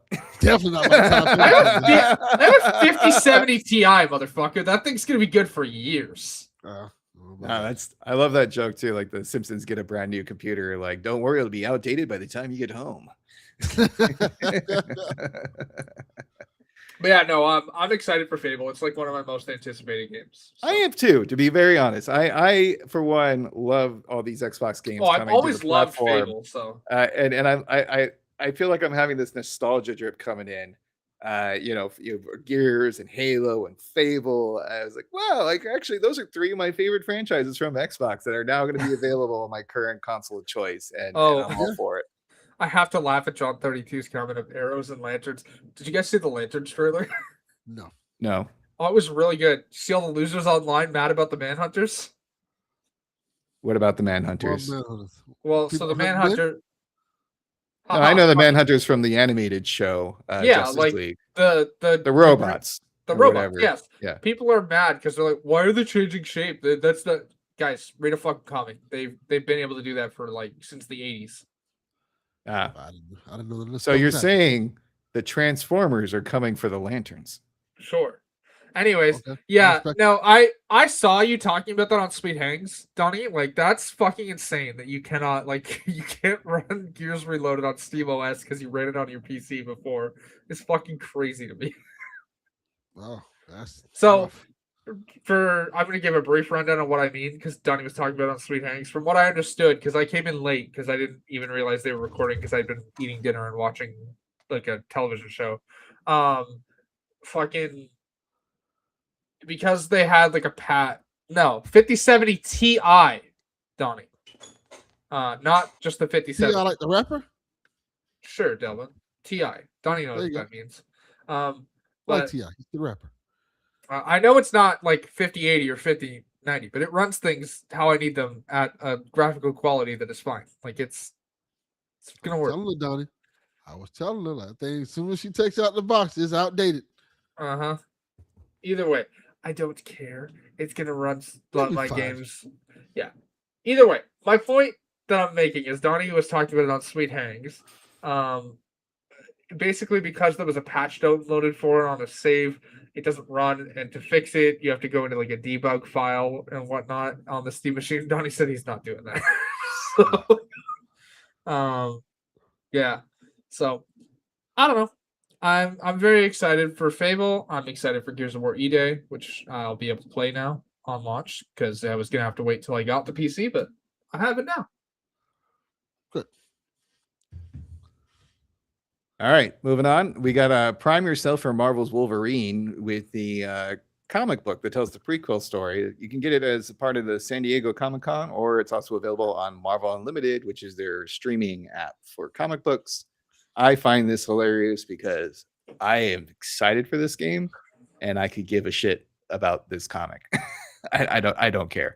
How about you guys? Y'all excited, or to me this is just like marketing BS. I can't read a comic book right now, so I don't care. Why you can't read a comic book?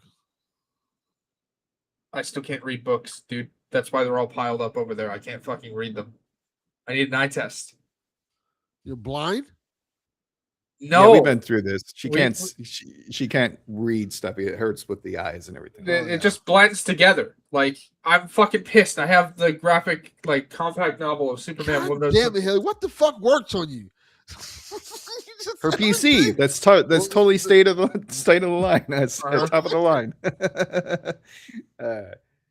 No, that's unfortunate because it's not like they'll do a fusion dance and all of a sudden you get like Jean Grey and Wolverine becoming like some super character, right? No, it's just fucking annoying. Like, I can read on my computer just fine. I can read on my phone just fine. I can read in a video game just fine. But if I try to open a fucking paper books, if I try to open a fucking paper book and read it, because the font's so fucking tiny, it just like blurs together and I can't fucking read it. Well, then you can just get the Marvel Unlimited app and enjoy all this prequel goodness. Huh? yeah, right, Donnie. Huh? I do not know which rapper you're referencing right now. The one I said earlier, T.I. That went so over our heads. I'm sorry. We're too white for that. I mean, I fucking missed the fucking Limp Bizkit reference the other day. I mean, Rebecca did too, so that's fair. But like, You guys are embarrassing us. Like, really. Limp this is Bizkit? bad. Really? yeah, they were talking about hot dog water on Nintendo Shack. Oh yeah, and chocolate flavored, because we chocolate have covered someone- starfish and hot dog flavored water or something like that. It's We their have album. someone who sends in questions to the show whose name is Chimp Biscuit. Oh, So every sure. time they send in their question, I'm like, Chimp Biscuit. And Yeah. Donnie starts singing the song, and Rebecca's like, what the fuck are you talking about? Oh yeah, Did my it all favorite. for the My nookie. favorite one. The nookie. Donnie you can said take this hot dog. cookie. Donnie said hot dog water. Rebecca was like, ew. I listened to a lot of the 90s music that I enjoyed in high school, and Limp Bizkit has not made that time over the last couple of decades. They've kind of fallen by the wayside. I'm still listening to Korn, System, even the occasional who's that idiot who oh god, Kid Rock. But for some reason the Limp Bizkit, like, it's just it doesn't hit me anymore like it used to. I listened to a couple of Limp Bizkit songs and stuff. I like Okay. it back like I did back in those days. I used to like the Method Man song a lot. Oh, Method Man, sure. Song's dope. But Yeah. I also like the battle between Fred Durst and John Davis. And I think that was on a Korn album. I don't think that was on Limp Bizkit. The fuck? I don't know what Yeah. any of that means. It Also says something. It was just a standard like feud type of song. They would each trade verses roasting each other. yeah. That was the era. That was the era of music, man. That was definitely era of music. I, for one, am happy that I lived in the rock rap era. Not many people will say that though. I didn't. I feel like we get like a lot of shade. Like it's like, oh, I like rock rap. I think it's fun. See, Linkin again, Park, Incubus, Y'all know what type of music I listen to. I'm out here listening to fucking Ice Nine Kills and Beartooth and I Prevail and Paramore and like Look, heavy metal and rock. So I rather that fucking rap rock era than any of this bullshit we got now with Oh, Post sure. Malone, Yeah. Post Malone and Shabuzi, like get the fuck Jelly out of here Roll. with that shit. Jelly Roll. Fuck that. If I gotta listen to that shit, bring back Limp Bizkit. Bring back Insane Clown Posse. Bring back everybody. Bring back like fucking MC Hammer. I'm sick of this. Hell shit, yeah. bro. Stop. That Too shit's legit. Hammer time. Too legit to quit. Hey. That shit's Yeah, awful. no, I'm glad that I was never like really into that. I Button Mash and Comic Stash is so fucking Yeah, I good. like that. Then we That's- could call ourselves BMCS. No, Sounds dirty as shit. gotta tell you. We use that name. I'm not coming to work. Welcome send to out whatever BMCS. Consoles send and out whatever- comics. That's pretty You can good. set up whatever fucking notification you want to set up. I'm not showing up. I'm Call- gonna pull a dev. Yeah. I know. I was thinking too, like we could like have a fun like this day in video game history, and that'll appease me a lot. And then Dylan will be like, "I'm so glad I'm off this show." In the comments, Exactly. Consoles and Comics is good. We'll figure out your name if people say. But yeah, so. I think a little retooling wouldn't be just would be call the this worst PlayStation thing. experience. We are talking about PlayStation. We all play PlayStation. What's up, Haley? Now Haley's a PC gamer. Well, No hold on. Nintendo Haley game. still plays. Haley still plays PlayStation, but also you barely play PlayStation. You're mostly over there on Nintendo. So Goddamn right. Because I Yeah, care well, about physical media. Uh, Haley. Oh, speaking of physical media, we can get into our main topic here. So I didn't want to rehash too much. A lot of it's been said on the network already. PlayStation's killing this. Starting in 2028. See, And there you I find it hilarious that they also are announcing the Sony Electronics new turntable with Bluetooth connectivity. I saw this linked to the fucking doc, and I was like, "The fuck? What are you?" I gotta tell you, I might get this turntable. It's only $350. You can save $50 on sale right now from SonyEntertainment.com. I am a turntable person, so I might. It's a good turntable. I might buy. I've never owned like a record player, so I don't know. Like, I own two. I listen to records. I think it's pretty fun that they are coming out with this, and then I see in the comments all the nonsense about physical disc being, like, oh, vinyl's okay, but screw me if I have a PlayStation. And I'm like, people, Sony is a big company who has a lot of different areas. Yeah. You know what? I appreciate that fans are like, fuck all of Sony. We don't give a fuck what you post about. We don't give a fuck if it's about the Spider-Man movie. That's what I'm saying. That shit was hilarious when the Sony Entertainment Twitter account posted just the spider emoji to hint that Spider-Man was coming. Like, the top comment or whatnot was, I'm gonna be real. We need you to shut the fuck up about Spider-Man right now. Fix this. I appreciate that PlayStation fans got that Riley from Boondock energy. Man, fuck your jacket. Fuck that whole ass shit you wear. Fuck all that shit. Bring us back our physical media. Like, I respect it.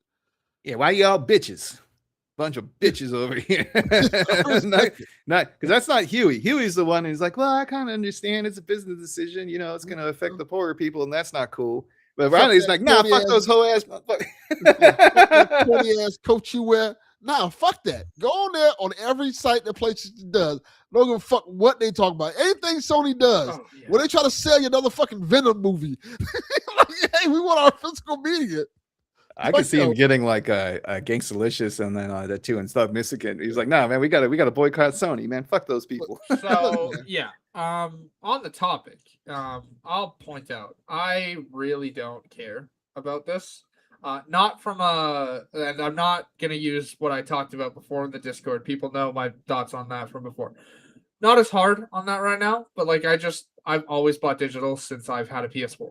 So like, this isn't that big of a deal to me. Do I understand why people are upset? Absolutely. You guys are allowed to be upset. You're allowed to be upset that physical media is going away. That's fine. The fuck was that? Good answer, Ellie. I didn't even know if we were still talking about the backlash to the announcement or not. Because like you're just kind of taking a pop. I was looking at Twitter, like, the fuck is that? I literally just heard what sounded like an explosion. And I'm like, hello? Like, the fuck is that? That's all those Sony fans coming to your house here. They heard this shit. Like, fuck this. That's fair. But I've been buying digital games since like 2014. So like discs aren't really important to me, which is, I'm on PC. So like there's no discs anyways. Everything's digital there anyways. Do I understand why people are mad? Yes. Do I wish consumer rights would get better? Yes. Do I think Sony's going to reverse course even with people being as loud and vocal as they are? No. They've completely changed their disc manufacturing plant over to making micro lens, I believe it is, for AI generation. Yeah. I'll let you go first. I got a lot to say about this. I think that's fair. And then beyond that, like, they gave you 2 years, basically, heads up. Well, year and a half, because they said January 1st, 2028. So, but either way, it's time. But I don't think anything's going to change from backlash. Now, do I think people should shut the hell up about it? No. Like, you're allowed to be angry. You're allowed to be vocal. I just don't think anything's going to change. You want to talk, so do you want me to go? I mean, it's I can go. I mean, I already kind of said what I had on my thoughts on the PSVG episode from last Wednesday, but I get what's going on. I understand the hit to libraries and the used game market, but I am very much in the same camp as Haley. Is like I buy all my games digital, not in the sense of PS4. I still have some PS4 disc games, but all my PS5 purchases have been through the digital store. And I think if my PS5 is the last Sony console to have a Blu-ray player on it, it's going to extend the shelf life of that console because I'm going to keep it around not only to play my PS4 games, but also my DVDs and Blu-rays that I own. But I also believe with this change and the elimination of the used game market and lending through libraries, there could be an opportunity for new business avenues or even more revenue for Sony. I was thinking recently, like, well, if they set up something where you can actually rent a game from them and spend, I don't know, $5, $6, maybe $10 to rent a game for 3 or 4 days, would that be like something that people would want? And all that money would be going towards Sony if they're doing it through their storefront. This has been a long time coming, I believe. Doesn't mean it's not sad, and it doesn't mean there could be issues in the future. But I think a lot of the speculation that I've been hearing is that speculation, and we really won't know how this will play out until we're already in the middle of it. Yeah, until we're there. I have a question. Yeah, what's up? And I say this with genuine curiosity. Uh-huh. Why is it when people want something done, when they want to see change, it's all the conversation is always, well, it's already been done. It's already been done. We can't do nothing about this. And they kind of just give up. Like anytime somebody, like I noticed this has been a thing, especially lately, when it comes to protesting or any type of fashion thing like that. Like, hey, if we don't like something as a consumer, it's kind of gets like it's stifled of us complaining about it and being not liking it. If that makes sense. Like it's always the conversation of, well, it's not going to change anything. Like voicing your opinion doesn't matter. Like that's what it kind of feels like you're saying. Like voicing your opinion doesn't matter because it's not going to change anything. And as a person who believes that you should have a voice and your voice should be heard, and at every time, if every injustice that happened, we were to look at it like, you know what, it's not going to matter. And not saying this is an injustice. I think this is going to be a greater problem down the line that people aren't talking more or less about. But if every time there's something that we don't like and we just sit there and say, well, it's not going to change anything, then nothing will ever get done. So anytime I always hear the conversation like, oh, you can complain about it, but then I'm going to do that. I'm like, why do we look at like things like that? I get why people understand that, and I get in a lot of cases they're correct. Like, hey, you can complain all you want to. It's not going to change anything. But sometimes you got to stand up for what you believe in. Because sometimes when we don't stand up for what we believe in, other things happen and things go a step further to be worse. Like imagine if some of the situations that we've had in history, not necessarily not especially with our government, that's a whole nother story, but just with video game stuff and in general, if we just backed down and didn't say anything, how worse things would be. Like I remember when during the PS3 era, when the PlayStation 3 was an astronomical price. And people were like, they voted with their wallets. They were like, we're not paying $600 for that console. And for a long time, PlayStation suffered until that price dropped to a reasonable price. I think people the problem is that people are not willing to be without something that they care about. And it doesn't matter till it does matter. Like, as we look at the world today, we are being a lot less consumer friendly, and people are becoming way more okay with that. Like, these big corporations are telling us pretty much fuck you. And we're like, we're fine with it. Hey, like, for example, I get it. You guys don't use physical media. That's nothing wrong with that. I get it that the market for physical media is dwindling. But the dwindling market is still like millions of people. It's like, I think it's like 3 to 5 million people. That's a lot of people who are still invested in this media base. And also the idea of saying like, oh, if PlayStation takes this away, they're going to add something else to it. Like, no, they're not. They're going to line their pockets. I think the idea of us keep looking at companies to do the right thing when they over and over again haven't done the right thing. Like the things that we're seeing PlayStation and other companies do is downright alarming in terms of like they having like what is it called, reasonable pricing. Yes. Like based on what area you stay in, the game may cost more than it would cost, particularly like that's gross.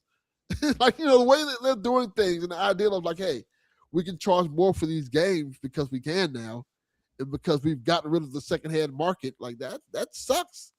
None of this stuff is consumer friendly at all. Like and the idea of like when I was growing up, it was kind of a rite of passage where as a young kid, 13, 14-year-old, probably couldn't afford another like an N64, stuff like that. You would take in your secondhand consoles to GameStop, taking your old games, you trade those in to get the next console. There's going to be a generation of kids who probably can't do that. And there'll be a generation of kids who probably aren't going to be able to play games because of that, because they simply cannot afford them and their parents can't afford them. When you start getting into the console prices going from $500, no, from $400 to $500 to now they're going to be like probably like $1,000.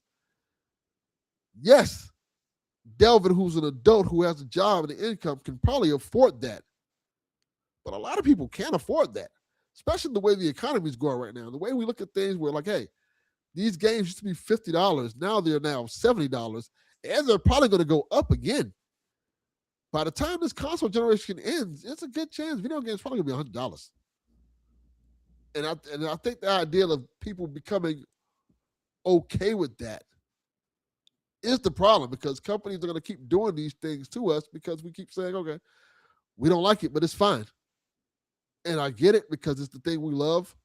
But how much can we sit here and say this is fine until we sit there like, oh, this is a bit much, before we simply get priced out of something that we love to do. Like gaming is a hobby that we love to do, and if we keep increasing the price on these things, like, now granted, when people were seeing this before, they were talking about the Steam machine and stuff like that. Steam machine and PC gaming is a completely different atmosphere. PC gaming has always been expensive. That's always been something that, if you have the money for it, you have the money for it. That's why it's a niche market. When people can talk about the Steam machine, we knew the Steam machine was only going to sell so much. That's a niche market. What wasn't a niche market is the PlayStation, is the Switch.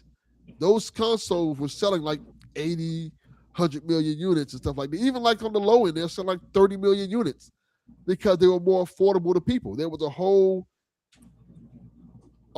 generation of people who were able to afford these things. And, I think the fact that we're cutting these people off is kind of a shame. It's kind of a travesty almost. And I think, Donnie brings up a good point. You say, I wish there would be more selective with physical games.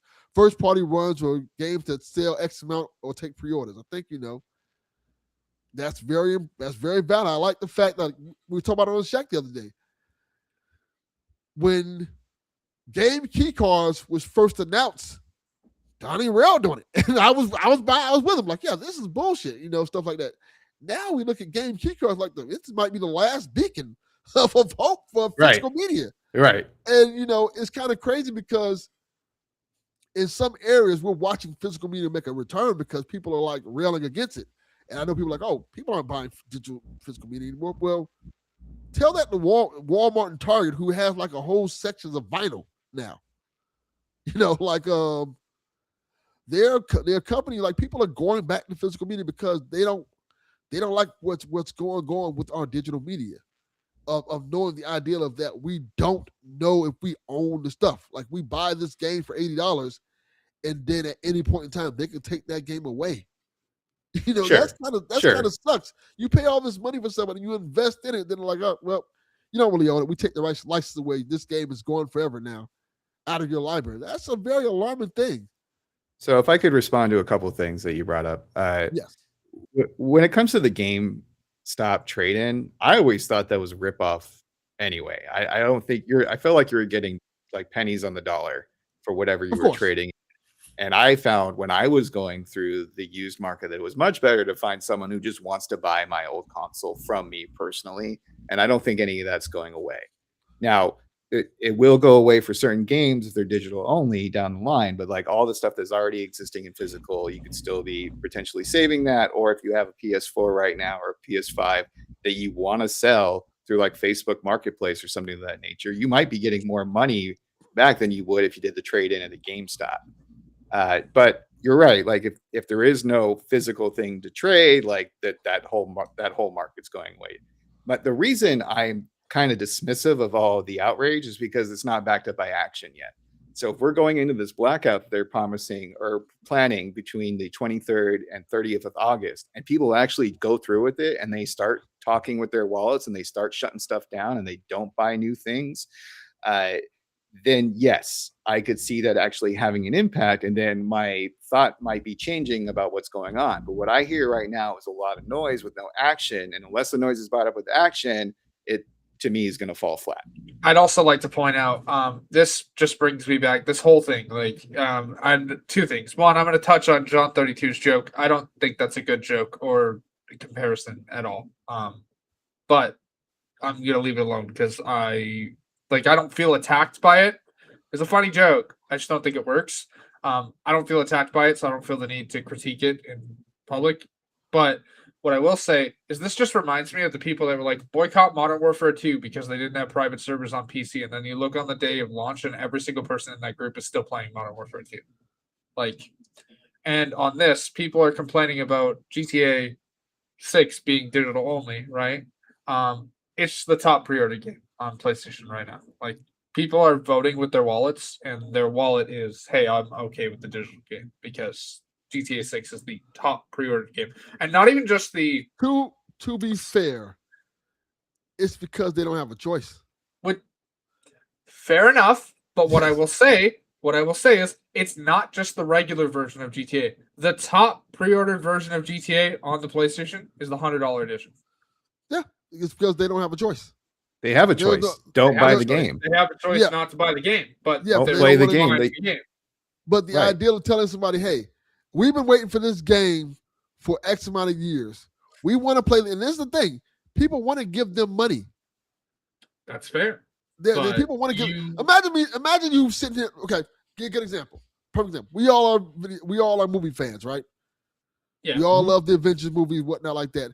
Imagine a couple weeks from now, they're like, okay, you only can go see this movie in AMC theaters now, and AMC starts charging you a premium for that.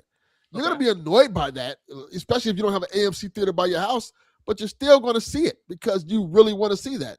Well, for me to go to an AMC theater, I have to leave the country, so because they don't have theater chains. Yeah, you're getting hung up on the details, though. So my counter to that would be, we already have that silo, and it exists in the streaming surface where, like, if you want to watch DC, you got to have HBO, and if you want to watch Marvel, you got to have Disney Plus. And my point in saying that is the fact that, okay, this works for GTA because GTA is a once in a lifetime thing. This doesn't work for almost any other thing else. There are certain things this work for. And I would like to point out, though, the next part of my point about them buying the $100 edition digitally, I think the next pre-ordered game digitally is FC 26, $150 edition, and then the NBA version. All of those games, they're failing the test. Is the point? But the thing about it is, all those games all those games already have people. Particularly FC and NBA have already trained their audience to buy digital. I know because I buy the NBA 2K games. They tell you, hey, if you want to play this game a week earlier, you pay for the $100 edition. So for years, they've been training you as a purchaser to buy the more expensive version because we give you this. Mm-hmm. Like, yeah, you can buy the physical version of 2K, but you're going to play it on launch day. Or you can pay $100 and you can play it a week earlier and get all this other cool stuff. So they've been kind of training you to already have the mentality for that, which is understandable, which okay, because they want you to pay for the digital game as opposed to the physical game, which is a thing. That's fine. That's acceptable. That's how it works. They want to get as much money as possible. The thing I'm trying to railing on is the fact that there's going to be a generation of people who just aren't going to be able to play you'll be able to get these games, be able to afford games. This goes back to what I've been saying for the longest time. Eventually, yes, people are buying the most expensive version of GTA, but eventually people are going to start pricing themselves out of gaming. Like, yeah, GTA is this high right now, but are you willing to pay $200 for GTA? Are you willing to pay $300 for GTA? Not saying it's going to turn that much, but it could. How far? No, okay, GTA is, how much is the most expensive version of GTA? In Canada, $140. In the US, $99.99.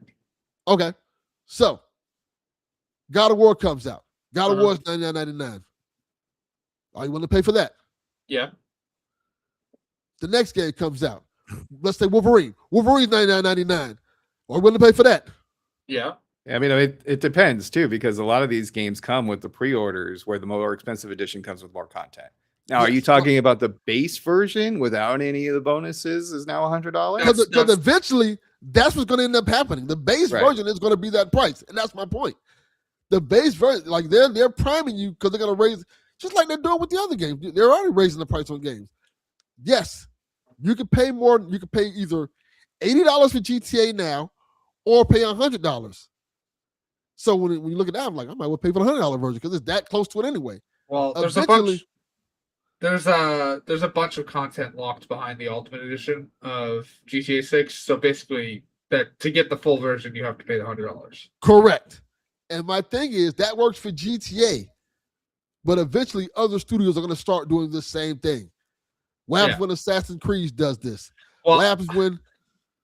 No. I just mean like that argument also doesn't work for me because my dumbass always buys the expensive editions because I never know if I'm going to have money for DLC when it comes out. So I always just buy it in advance if it's a game that I know I'm going to get hours of enjoyment out of. But I definitely get the point, right? Like if you're constantly spending $100 on games, developers are going to think, okay, we can charge $100 for the base game. I get. But and my point to you is this: how soon before you like, damn, I can't afford this next game?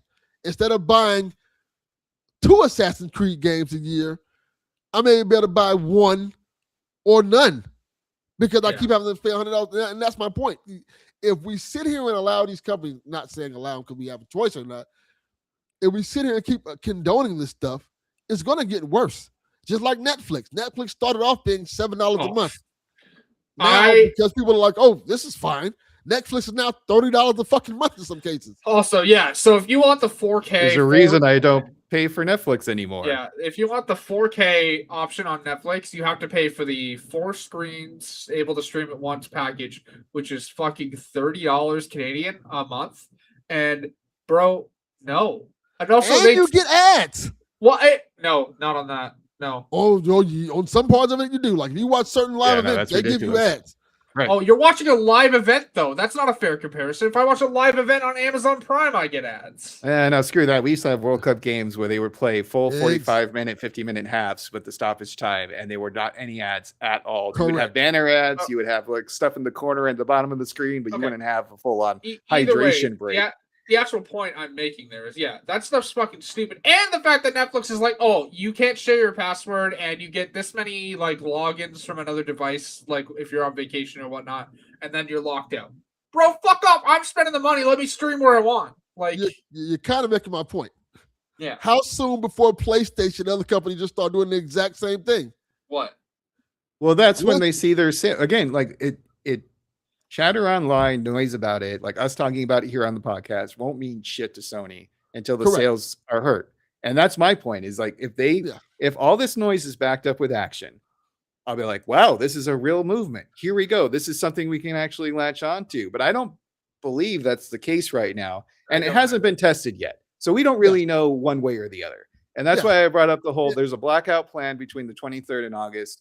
23rd and 30th of August. I'd also if people actually like turn off their PlayStation or they do similar things where like they don't buy Wolverine, they don't buy the next God of War. But I don't think people are going to do that. The problem is, Delvin, is that the companies are getting away with this because we're paying them still. And we're allowing them. And that's my point. Right. And also growing up as a kid, like video games were always expensive. It was always a luxury. Yeah.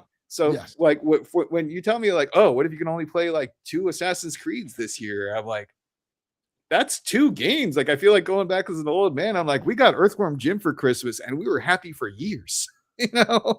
Yeah, the other thing I will also say is that, like, yes, GTA is a once in a lifetime thing. Like at this point, 13 years for GTA, and then the sports games train their audience to buy digital. Sure, but you know what else is right next after the sports games? Modern Warfare 4, $150 edition.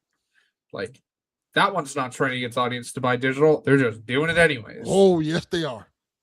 Call of Duty definitely trains you to buy digital. That's the whole thing they do. Call of Duty also takes up your entire fucking storage space on the fucking console. Like that shit's Well, and that's insane. another concern. Actually, that is something that I like, because there are angles to this where I'm like, actually, that could be a problem down the line. So if we're going all digital and these assholes keep shrinking the size of their hard drives and increasing the size of your games, that's not cool for the consumer whatsoever. Yes. And again, like, I kind of got dismissed for saying this, but if Sony is really looking for revenue and people stop buying their games, that's when they're going to start getting creative. That's when they're going to try to start actually adding value to the customer. It just hasn't happened yet because the customer is like, oh, the value is I have this Sony and that's it. And they're like, here's all the money I have to play this console with the games that I want to play.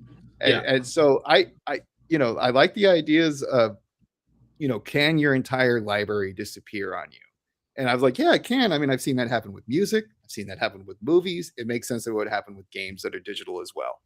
But then I come up against it like, well, how long are these things supposed to last? Like how long? So if you got something that said like, hey, you're buying a license to this game, this movie, this song, you now can play it for as long as you want for the next 10 years. Is that better for consumers? I don't know. It's being honest with them if there's only going to have a 10-year shelf life or something to that nature. But that's fine. But then at least you kind of like know what you're getting into. My thing is this, and this is the thing. Like once you go all digital, they can do things like you were saying earlier. Like, hey, maybe you can just rent the game now, which they already do, by the way. You can rent games on PlayStation Network. You can rent. You can. Okay. Yeah. Or PlayStation Plus and stuff like that. You don't rent them. It's a 2-hour trial. Like you're not paying any money for it. No, see, I'm talking like a full-on rental service. It's through the PlayStation Store. That's different. You're paying for that with your PlayStation Plus subscription, and you have to be at the highest tier to do that. If you're not at the highest tier of PlayStation Plus, you can't do the game trials. But again, that's not a rental. Like Snurt's just talking about actually paying like a small fee. Like for Amazon or Google, you can rent a movie through their service. And then you have a window where you can access that content. Yeah. Did y'all hear the thing about what Apple's already started thinking about doing? I think PlayStation talking about doing it too. Leasing consoles. I would unironically do that. I'm not gonna lie. I use Afterpay and Klarna like all the time for purchases. That's how I bought my cosplay costumes. It's because the costs are so the costs are so astronomically high. No, but it's not like a car. If anything, the console you buy is going up in value. Like when you get when I'm talking about Klarna or Afterpay, you're not paying like interest. It just splits the purchase into 4. No, but if you're paying on a lease, so like how long is the cost of the console now $1,500 because you're doing deferred payment? That's what they do. That's what a lease is. They're talking. No, this is not a lease. If you've actually read into what they're talking about, Klarna, which is not a lease, it's a payment. Sorry, I didn't mean to bump the mic. It's a payment processor that splits the payment into 4 payments over a month, And how much does it cost you for that service? It doesn't cost you anything. It just splits the purchase. Klarna charges you. No, it doesn't. I've never seen it charge me anything extra. It splits the payment into 4 payments every 2 weeks. So how do they make money as a company providing this service? I don't know. Yeah, so like they have these things like you see it advertised. You're like, oh, you're broke as shit. Hi, get Dave. Dave will give you $500 a day. That's reticent. I see. And guess what? And guess what you're going to be doing? You're going to be paying a monthly fee for the service to be able to access that $500 loan that you're going to need last minute because you have cash flow problems. Like, a lot of that stuff is predatory. That doesn't sound good. Leasing a game sounds shady as shit. Yes. Yeah, and leasing consoles and leasing or consoles. I meant not a game. Yeah, but also I want to point out, like I've used Klarna. I've never seen it charge me extra. It just charges me the tax and whatnot on my console and splits it into a payment every 2 weeks. Right? Like, yes, they do charge you for Klarna. By the way, I don't know if it depends on what service you get, but they charge you for Klarna. I know that for a fact. I just use the like pay in 4. That's like if I'm ordering something from like I'm gonna use GameStop as an example. I order a controller from GameStop. It says pay in 4. It just splits the payment into 4 payments over every 2 weeks. And there's no service fee. There's No. Like here, I'm gonna just because you have me curious now, I'm gonna grab one. I'm gonna open EB Games website, right?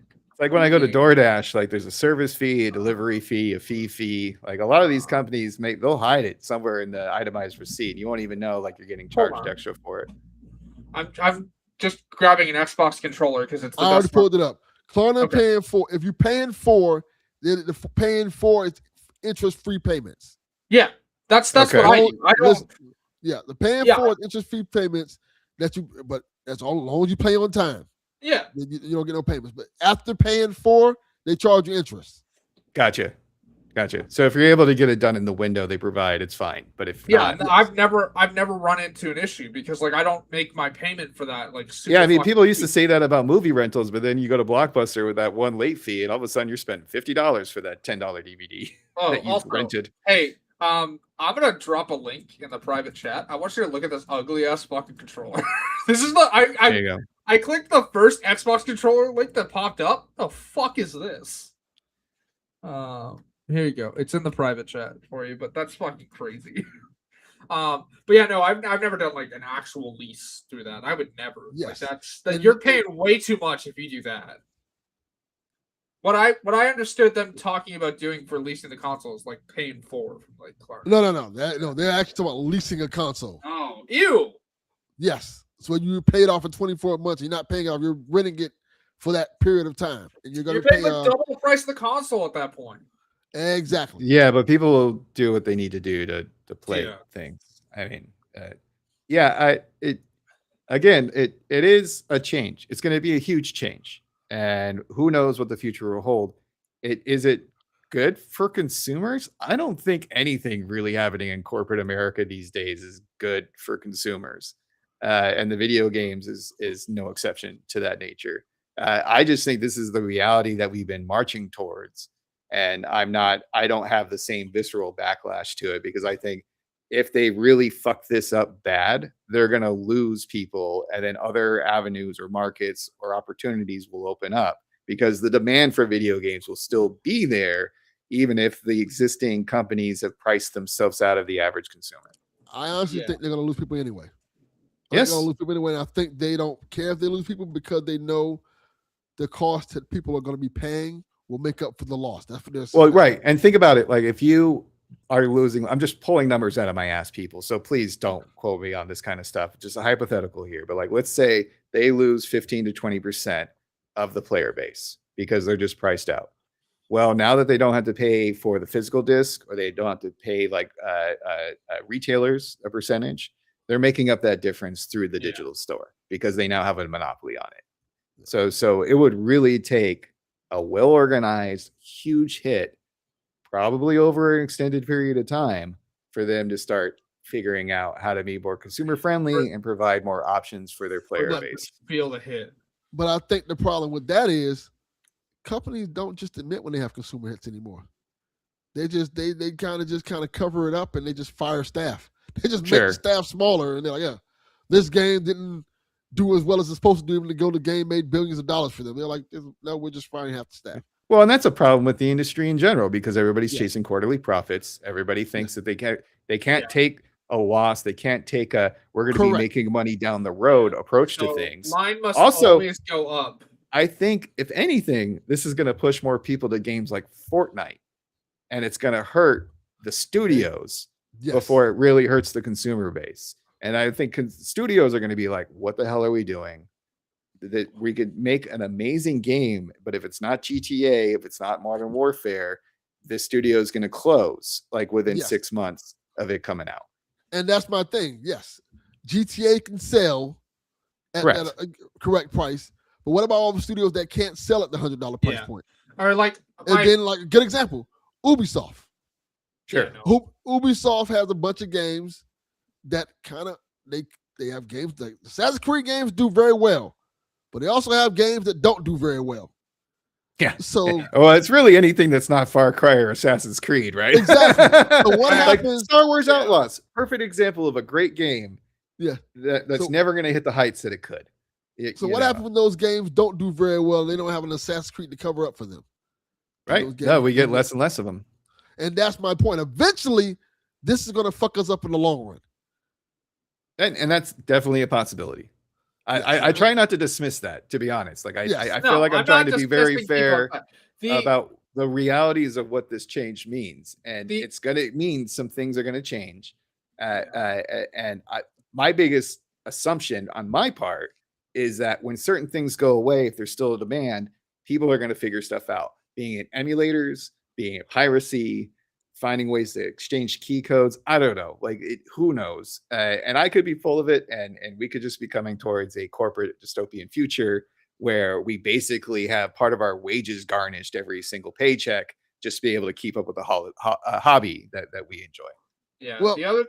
Oh, go ahead. I wanted to bring this up because I was trying to bring this up earlier about the Apple upgrade program, which is the leasing program. So I want to read this up so you guys get a concept of what it's going to be. Because this is what I was just talking about earlier. Isn't it for the Apple Watch? No, it's for all Apple products. The leasing. I know what you're talking about. Yes. Go for it. So Apple upgrade would function more like a car lease program than a company's current financial options. Customers could upgrade early, return the device at the end of the agreement, or pay the remaining balance to keep it. Some of these choices carry additional fees. So to be clear, you could pay for an Apple device like iPhone for like 4 years at an increased rate, then pay an additional fee to keep it. Just like a car. Even though you've probably paid the phone off and then some. We're leasing it. Hold on. Yeah. No, and this is why I don't lease a car, to be honest. Like it's predatory. Never-ending payments for something is that you don't ridiculous. Correct. You don't own it. Right. Yes. Yeah. But then if you own the console, but you don't own any of the games, like you're still up fucking Schitt's Creek without a paddle. Yes. The reported lease terms are 24 months for iPhones and Apple Watches and 36 months for Macs and iPads. Enrollment will require a soft credit check, which is something that will probably happen with consoles too. You have to check your credit. Yeah. So what if you don't have good credit and you can't get it? Yeah. And the program will be offered through Apple's website and retail stores. So Apple plans to market the program around lower monthly payments, but a lower payment doesn't make the device cheaper. Customers who return it are paying for temporary use, while those who want to keep will still owe its remaining balance. And then the company will take those, refurbish them, and then sell them as secondhand. Right? Yes, correct. Someone was leasing this phone. Let's put it through the ringer. Let's clean it up. Let's make sure it's still functional, and then we'll just have a refurbished, phone that we can sell to somebody who doesn't want to do the leasing thing. And I know you haven't leased anything, Haley, so you don't know. Like there are certain rules that come to leasing. No, I'll be honest. I've gotten Rent-A-Center before, and that's when I realized that shit's fucking stupid. Leasing's a bit different. Yeah. Yes. Well, no, I mean technically with Rent-A-Center, you're renting to own, but you're still leasing the product. You're paying more than fucking thing. Like I don't have it anymore, but the old gaming chair I used to have. Thing cost me $900. Chair was worth $150. Like that's how Rent-A-Center fucking gets you. Is like over the amount of payments you're paying. You're paying like 4 times the amount of the device. Yes. Like, and then you add on to the fact there's certain things you can't do to a device or a car if you lease it. Yeah. Yeah. No, Rent-A-Center's fucking stupid. Don't do that shit. Well, I mean, it also is like payday loans. It is like just part of the predatory. And that's my whole point. Once we start getting into this digital future, things are going to start becoming more predatory. Sure. Because they can. And I think, we can say, people aren't going to stand on business like they should, but also we shouldn't accept companies becoming more predatory to us. Like, oh, well, they're going to do it anyway. Like, why is that okay? Like, if somebody stabs you in the back, we're like, oh, well, he's going to do it anyway. Like, why do we have this notion to that type of thing? Yeah, see, I wouldn't say if it's okay or not. My problem is when people are making these arguments, but then they don't back it up with action. Yeah, which is true. Like, that's what we need to do, Like if I know it's it's such a more important topic than video games. But like, the civil rights era wouldn't be the civil rights era if there wasn't like people crossing that bridge. Yeah. Correct. And we haven't hit that moment yet with our digital future that we're having coming through. And I guess why do you all think that Sony was the one that triggered this? Because we've been moving towards an all digital gaming library for what, 20 years? Why did Sony trigger this? Well, Xbox kind of been doing it. I think the thing is, that's what I'm saying. Xbox has been doing it. Steam has done it. Nintendo has kind of sort of done it. Not as really. much. Nintendo's kind of is kind of the physical peaking kind of. Eventually, they're all gonna want to do this. That's the thing. I think Sony. I think it's more along with Sony because one, Sony created Blu-rays. Sure. It's their thing. Yeah. For one, and two, Sony is kind of the market leader in many ways. It is for a certain type of gamer. And so when the market leader comes out and says we're getting rid of physical games, it's a big deal. And it's not like they did it quietly. Like they kind of threw it on our face. That's why the backlash is coming, because they did it loud and proud. Like, this is happening, nothing you can do about it. Well, but they also gave you a time period with it, and I get the hypocrisy. One of the things that I love about it is when the Xbox One came out with the Kinect, and they were talking about switching between TV and your game and digital this and Microsoft ecosystem, like one box for your entertainment in your living room.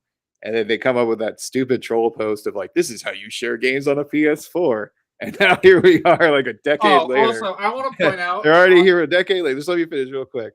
And they're like, guess what?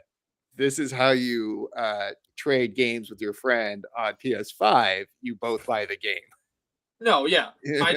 I also wanted to point out, I've seen people going, well, wouldn't it be great if Xbox took this opportunity and just remade that commercial and was like, our next console is going to have a disc drive? No, it's not. It's not going to have a disc drive. Like, I can tell you right now, Helix is absolutely not going to have a disc drive. I look at it like this. I know we're saying like, oh, this doesn't affect me. But what happens when it does affect you? What happens when, good example, you can't game share with Donnie anymore? Because they're like, oh, we don't want you doing this anymore. We're going to cut this off completely. Which is an option. I mean, technically, Donnie and I doing that breaks terms of service, but like PlayStation, I know, never but they that, can, so. because Netflix does that, by the way. Netflix and they like, hey, if you're not in the same house, we see you're not in the same house, you cannot watch Netflix. Like, Netflix and Disney Plus both do that, but that pisses me off. And like, because like, if I'm like, I don't have kids, obviously, I can't have kids. We know this, but like, I'm going to use this as an example. If I have a kid and I'm paying for Disney Plus for them, and they go off to college and they're living in a dorm room, they can't use my Disney Plus that I pay for. Fuck off. Well, Haley, I have an actual example of this because I deal with this. Yeah, I have two households.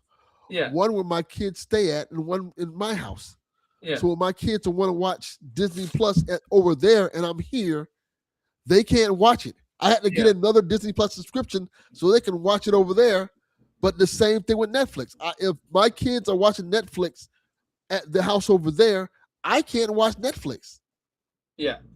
Well, this is why I don't have Netflix. This is why I don't have Netflix anymore. I mean, to be honest, like the streaming is a good example of how you can overcompensate and go nuts. But then there's also streaming services like Tubi. So what would be the Tubi? Like, we have all the ones that you can pay for. Will there be a future Tubi, but for like video games instead of movies and TV? That's what I'm worried about. There may not be. Because I think the problem is, I think we've gotten to the point where these companies, and this is not just video games. I think this is why it bothers me so much. It's not just video games. Ever since this dude got in office, a lot more companies are more brazen with how they treat the consumers because they don't care. They're blatantly showing we don't care. And I think Sony doing this is kind of showing us we don't care what you think. This is what we're going to do. And I just get tired of us being a consumer, paying all this money for these companies, be like, oh, this is okay. This is fine. Like, why are we accepting? We are living in a second Gilded Age for sure. Where there's more power towards industry and corporations than it is for the people. But then the onus is on us to take that power back. But it's not going to be right away. And these things play out in a long, long arc. So it'll be very interesting if we're talking about this, 10, 20 years from now. Or like, this was the moment. This was the moment where we showed all these greedy motherfuckers what was up and what they were messing with. But I don't know if that's going to happen right away. It's bad enough that we have companies now like, hey, we know you paid tariffs on this thing, but you're not getting that money back. Yeah, that's kind of wild. That one's different. I've seen the Nintendo lawsuit, but like, I'm not even talking about Nintendo. I'm just talking about just in general. Just in general, like, I'm like, we know you paid this X amount of dollars, but that's not our problem. Unless you have a receipt that was it's like that old Daffy Duck, Porky Pig cartoon with the insurance. Like, your insurance claim will be, approved if it's between midnight and 12:05 on the 4th of July during a hailstorm in the middle of a stampede, type of thing. Look, Delvin, I hear you loud and clear, and I hear your concerns, and I am very curious how this is going to play out, because we are seeing the continued evolution of this industry that we love, that kind of started off in people's garages back in like the 70s and 80s, making their own thing, to blowing up into full-blown, like, the biggest game in town, and continuing to grow for decades, to the point where now people aren't really making games in the garage unless they're doing indie stuff, which is a whole other ball game. So, like, would we see the explosion of indie games that people are making in their garages, and those are playing those, and that'll satisfy the masses as we boycott the big corporations to try to make them feel the pinch? I will say this as a beacon of hope, and I think this is a good thing. I appreciate that there's companies like Mod Retro, like all these companies, these other third-party companies making their own consoles. Yeah. That are they're based off of older architecture and stuff like that. But you can go back and buy those consoles and like play like and play like these older games, and companies are making newer games for these consoles.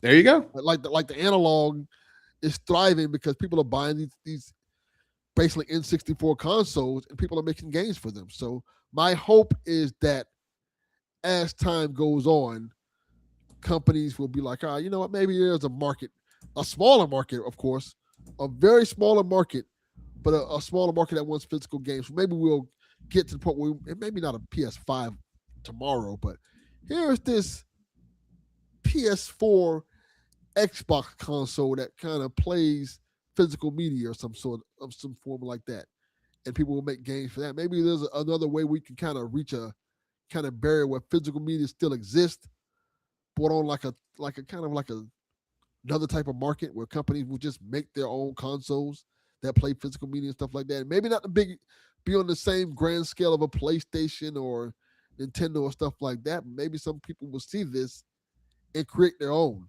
Sure. That's what I'm saying. Like, if they put up too many walls to the castle and people can't get in, they're going to find a way to play games. It might not be the big AAA stuff anymore. It could be some other kind of opportunity that pops up because there is a demand there that no one is satisfying. I also think that, and I know this is me being pie in the sky here. I don't really think this is going to happen, but this is what I would like to see, is governments start to step in and be like, hey, there's a lot of like monopoly stuff kind of going on here. There's no really ownership of things. That's not being clearly communicated to the people who are the consumers. So, what if you didn't have physical media anymore, but you actually own the digital copy of your game and you can access it wherever you want it? Yes. That doesn't exist right now. But like, if that did exist, I think like a lot of the concerns that people have about physical media going away would go, like, maybe not completely subsided, but there would be some form of ownership, because that is something that I really am empathetic to, is the whole idea of like, we don't really own the games, we can't really play these games. Like, we could have this PlayStation 5 with all these physical disc games, but then we put it into the system and it's bricked and it doesn't work. That doesn't seem right to me. I think there's an easy way to kind of fix this. Be like, hey, all those digital games you bought, you can download and keep on a hard drive, and those are yours forever. But you cannot pass it on to anybody else because it has your only digital footprint on it and stuff like that. Is yours. Yeah. Yeah. Just make it so people like, hey, as long as you own this and you own this console, you own these games. Even if we delist it, you can put it on your hard. You're like, you have X amount of time to download it on your hard drive, but it's yours.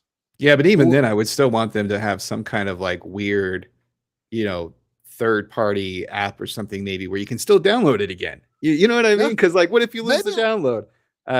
But then that also gets Now- to me to my other point where I think about like, well, I have a Sega Genesis, and if the cartridge goes bad, the cartridge goes bad, and Yeah. that's that. Yeah, There once is you a lose shelf the life to download- certain things. Yeah, But once you lose the download, that's on you. And I Like, do, and I do think part of the problem is like it's just the unknown.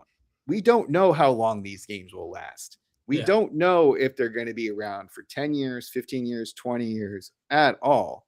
And they're, that kind of sucks. People should know what they're signing up for. Yes, I was talking about it on Shaq that how one of my favorite games is the Chronicles of Riddick.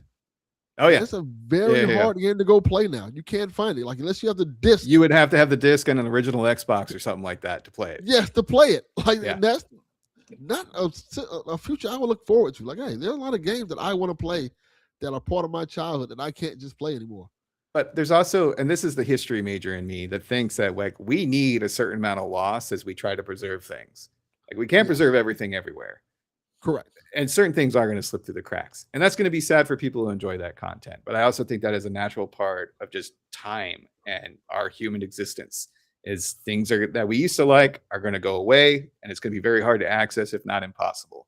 But But there's always like this like secondary market down the road for that kind of stuff, be it like vinyl or classic cars. So I don't really know what the future holds. to be fair, I can go on Amazon right now and buy Porky's 1 right, on DVD. Fuck is that? it's a movie. Exactly. That's my point, Ellie. I can go get the most obscure movie. But I think and movies digital. I think and movies, digital version. music, and books are different than games because it takes a little bit more hardware to play a game than it does to play a movie, to listen to a book, or to listen to some music. I agree. But you're right. Like that is the reason also why my PS5 is probably going to be on my shelf until it Yeah. breaks because Yes. I buy DVDs and Blu-rays still. I do too. And that's and- what I'm saying. I can get the most obscure DVD or Blu-ray right now. Right. All of my Blu-rays Easily. and whatnot. I haven't bought any new ones in years, but all of them are like. I have this like 6-foot dresser over here. 2 of the drawers are because I just don't have the space to store them on top of the dresser. Like they're all neatly organized in the drawer. I'll give you an example, Delvin, of like there's a Spider-Man text adventure game on the Commodore 64. I don't think I'll ever be able to play that game again.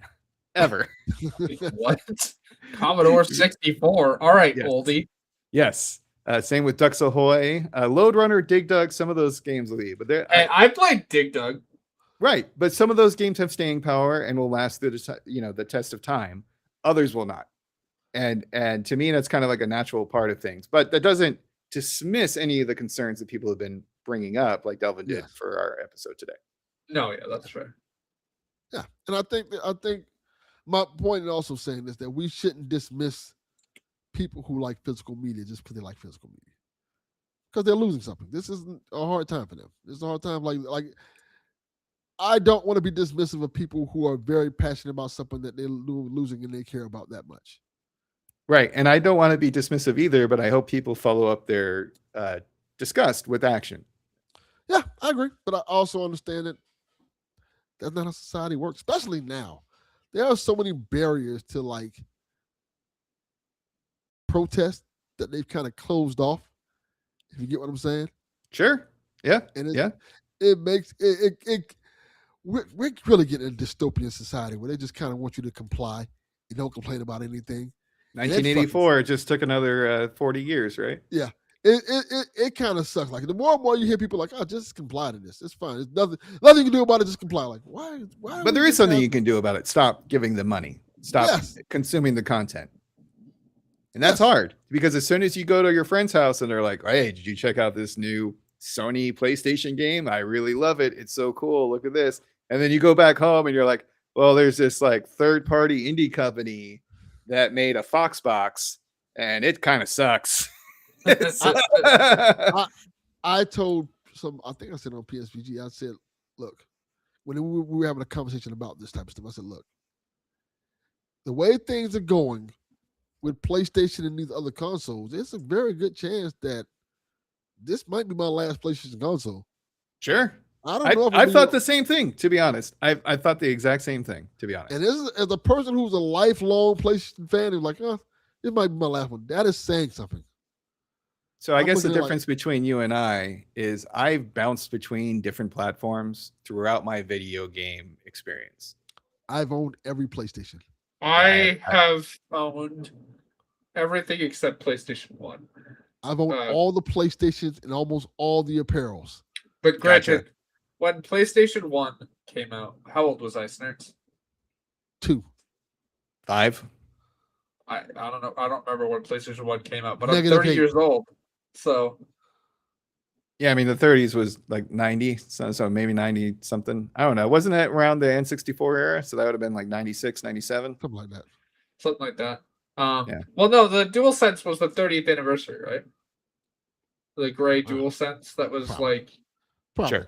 Yeah, I don't know. Either way, I was like born right before PlayStation 1, so I never played that one. But -1. I did the 2. I did 2. I did 3. I did 4. I did 5. Presumably, some way down the line, if there's a real exclusive that's not on the PlayStation 5, I'll get the 6.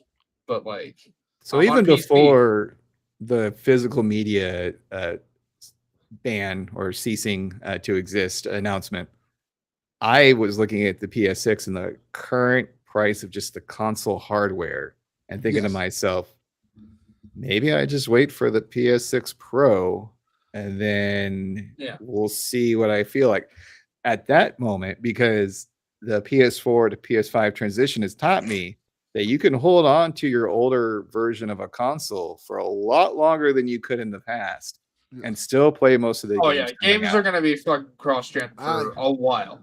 I have looked at it like, what has PlayStation done this generation to keep me around, to make me want to stay? And I'm like, I don't think they've done enough, considering previous generations. And plus, I don't think they've done enough to justify me staying around, considering that I'm paying more, I'm getting less games, I'm getting less storage, I'm getting so much less stuff than I would normally get. And then you're going to tell me, oh, the next console's coming up, and we're probably going to give you less of that, and you're going to pay more than you've ever paid for the console? Yeah. Yeah, it's a tough sell. Like, why would I stay around? It's getting to the point, like I said, it's getting to the point where I'm like, well, if I'm going to be paying $1,000 for a PlayStation, I might as well just stick with PC gaming. Well, and that was what I was thinking. If the console prices continue to increase and they become more and more comparable to PC, unless I'm really missing God of War 2025 or 2035 or 2040, right? Like, maybe I will go to that, or maybe I'll just stick around with my initial hardware and games that I own. I think try not to give any more money to people. I think pulling back from PC releases is fucking stupid. Not because I have a PC. That's fine. But because as component prices increase and console prices increase because of it, you're going to find less people inclined to buy a PlayStation, and they're just going to spend the money on a PC. Well, now you're losing your audience, and you could still make that money on the PC. But that's not how they look at it. They're looking at it like, okay, we're not going to put these games on PC now. So now, if the PlayStation is also $1,000, you have to buy a PlayStation to play these games. Right. Yeah. Because they're trying to have silos. They're trying to, like, if you want to play in this garden, you got to buy the walled gardens are fucking stupid. I'll never understand them. I'm sorry. I just don't get it. Exclusives are fucking stupid. When we have the situation that we have now, you're gonna get more walled gardens because hey, we can make the price whatever the fuck we want to make it now. Yeah. And that's and I feel like that's been the same way since Xbox has kind of fallen off as a competitor to PlayStation. I don't think a lot of this would be happening if Microsoft was still competing with Sony. I agree. I definitely agree with that. If Microsoft was very competitive right now, this would be a whole different conversation.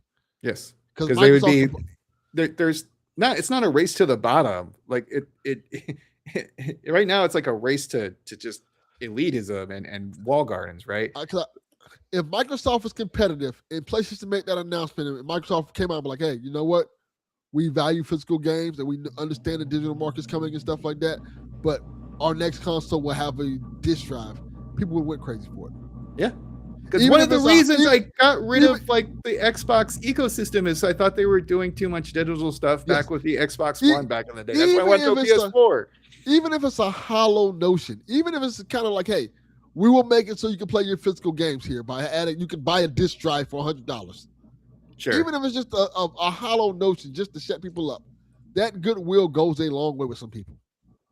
Yeah. That's how you make fan bases stay loyal to you.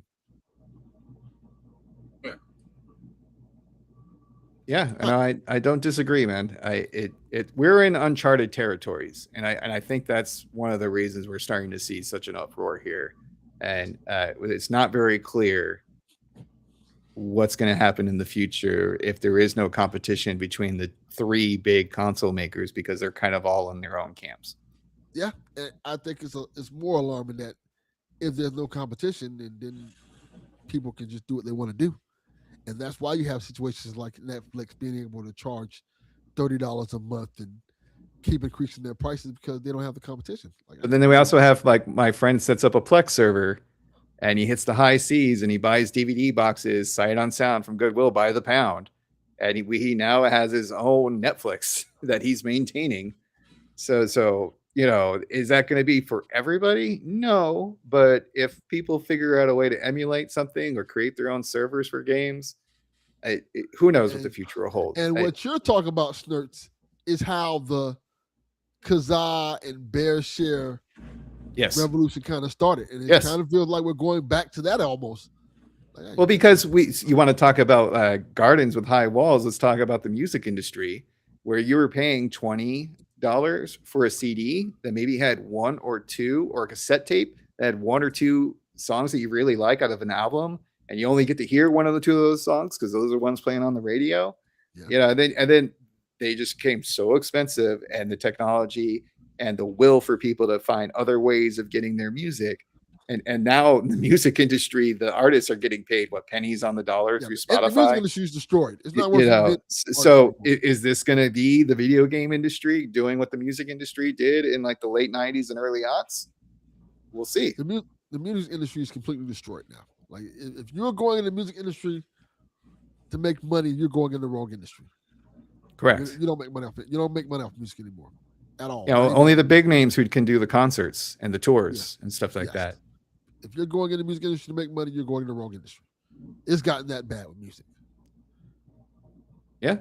And again, maybe there'll be that kind of backlash with games. We'll find out in the future. Yeah. All right.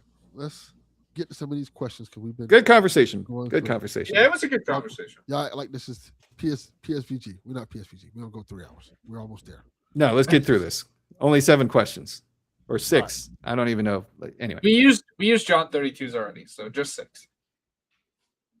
And actually, we answered Crystal's question already, because I'll just say that. If you haven't already talked about it, please tell Sony how stupid they are for decisions. Crystal, Sony's a bunch of dumb fucks. There you go. We did it. Correct. Very. Okay, let's see what else we got. All right, let's ask Terps fan. Let's do Terps fan. Do you wish the God of War game Fallen Lofty wouldn't be Kratos centered? It depends. I'm gonna say no. I think they should be Kratos centered because they're a married couple and they're one, and their relationship and their love for each other is intertwined. So you can't have one without the other. Kratos' God of War story was centered around her and his love for her, and those things coming back to him. Even in the second game, about the actions that she made came back in the second game to him. So the first game is very much about her.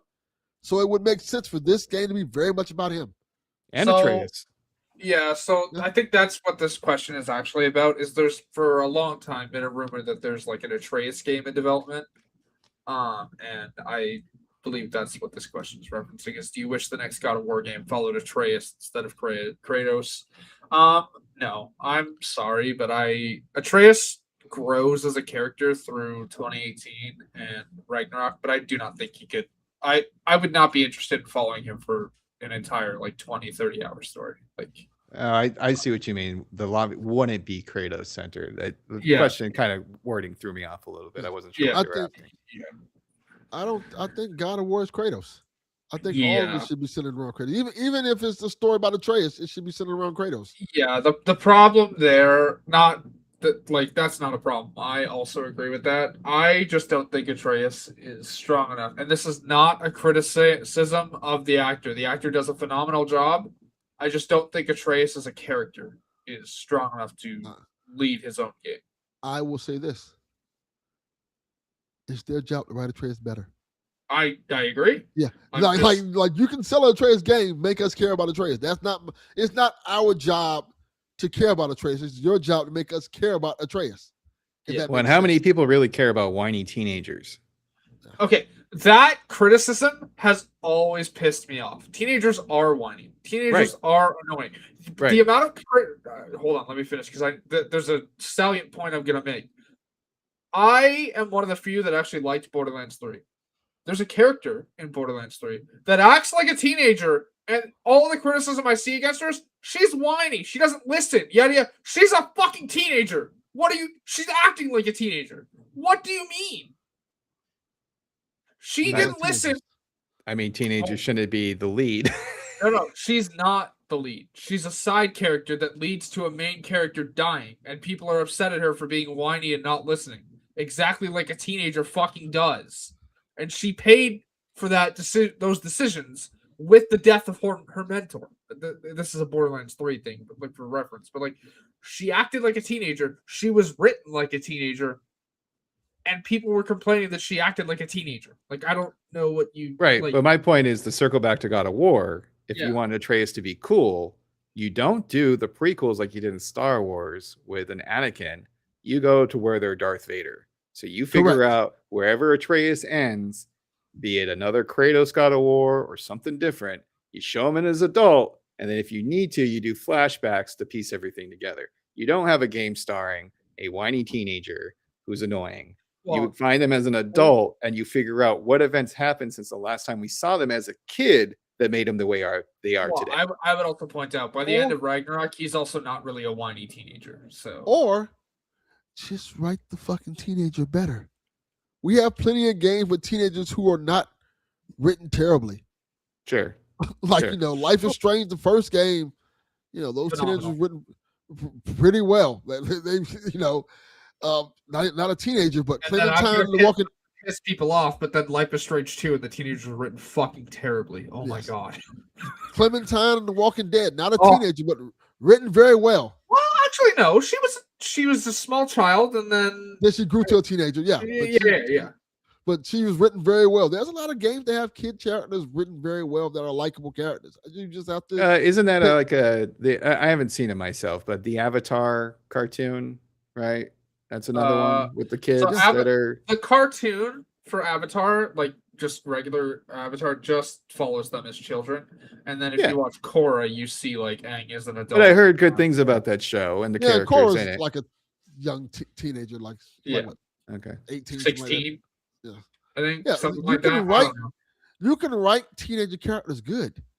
I know people like to use that, like, hey, I like these whiny teenagers. Like, just write good teenagers. I don't know if one of the most popular characters in comics history is a fucking teenager, Peter Parker. Most of his career, he's a teenager. No, he's not. Yes. Most of his comics publication history is him in college. I'd like to point that out. But also, I'm tired of Peter being stuck as a teenager, and I hate One More Day with a passion. I know you notice this, Haley. You could be a teenager in college. I have one who was a teenager in college. He's fucking 20 years old, brother. He's not a teenager. Now, but he was also 19 at one point in college. I don't think you're really. He's 20 years old. I don't think you're like a young adult until you can drink. Excuse me. If you're in Canada, you can drink at fucking 19. So, That's why we don't go to Canada. Right. They're letting their teenagers drink everywhere at 19. It's fucking ridiculous. You can join the military at 14 in the U.S. Fuck off. Right, because children fight wars. Hold It's on. been You, the way hold since on. the You Crusades, can join at the least. military at 14 in the U.S., but you can't drink till you're 21. Fuck off. Goddamn right. You can sign your life away to die, but you can't drink. Fuck off. Yeah, because we don't want our children's child soldiers drunk on the field. They got to be able to Goddamn win. right. Makes sense. We create winners. That's Right. why. Sure. Our child soldiers are good. Correct. Bold We have the statement, best- everybody. We have the best child soldiers in the world, damn it. Oh, where's Kyle the Pug clipping that shit out? Hey, just let you know, hey, 14 years old. Also, I will say, we also you also create a fucking narcissistic loser creating AI generated images for 12 hours straight yesterday. One of which including a giant air filter between the U.S. Canada border. That's a different case. That's a Anyway. Yeah, let's not go there. We got to wrap this up anyway. What else we got? I think this is a question. This has no person on it. It says, do you think getting rid of physical discs will actually hurt Sony or Oh, blow sorry, it? that I didn't add a name to that because it's just the second question from Nick. Oh, that is from Nick. See, I wasn't sure if that was yeah. the case. Yeah, And when yeah, I tried to format, because Nick Turbo's question is, how big is your physical media collection?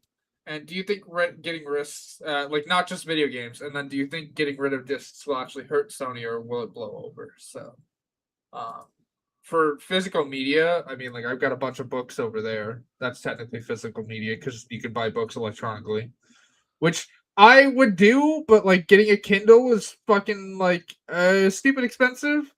And also, like, you run out of space, and I like to read a lot, so I don't know how worth that is.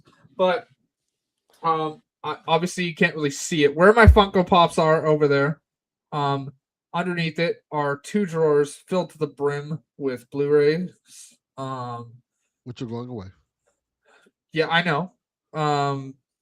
I haven't bought a Blu-ray in like I think a couple of years. I think the last Blu-ray I bought was the Batman. I bought a Blu-ray a couple days ago.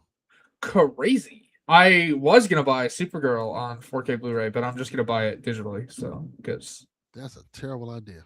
Why? You should take it away from you. Yeah.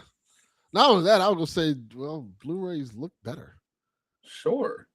I do not have a Blu-ray drive. And you love that movie.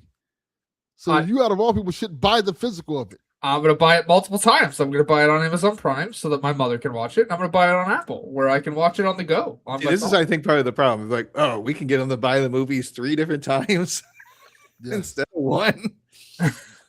See? Haley's part of the problem. She can just buy the physical and get the digital copy in the box. Well, hold on. They don't do that anymore. At least not here. Hold on. At least not here they don't. What the fuck y'all doing in Canada? I don't fucking know. But also, all the digital codes here are for YouTube. That shit sucks. I don't want a YouTube digital. Canada fucking sucks. I literally bought Obsession the other day and it has a code in it. Hold on. Yeah, I mean, I bought Terminator 2 and I got the code for it. Just to illustrate my point, I'm opening Amazon right now just to show you. Fucking Super Dragon Ball Super Brawly, right? I think I got, and they gave me a code too. Canada's terrible. My biggest complaint about digital libraries is there's too many services. You know, I want everything like on my Apple account because I'm already in that ecosystem. So anytime it's like some other code, I'm like, oh, Voodoo or whatever, or this or that. I'm like, I'm not going to really be watching this. Canada should have child soldiers. Then they'd probably have Blu-rays with codes. Okay. Hold on. I'm gonna link this in the private chat for you, right? This is like just a link to an Amazon thing for Canada, right? Nowhere in this posting is digital code mentioned at all. I'm just gonna believe you. Well, also, because normally, if it includes a digital code, it's mentioned on the fucking case. Like when I bought the Hunger Games movies that came with a digital code, it was mentioned on the case. It says Blu-ray disc plus digital code plus DVD on the case.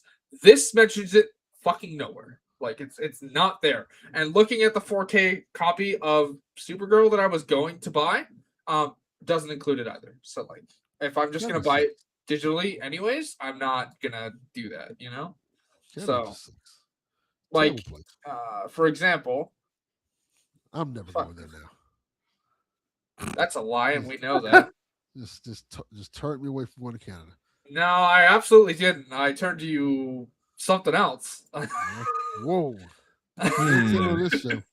So speaking of physical, I think I have 200 to 300 books, movies, CDs for music, games.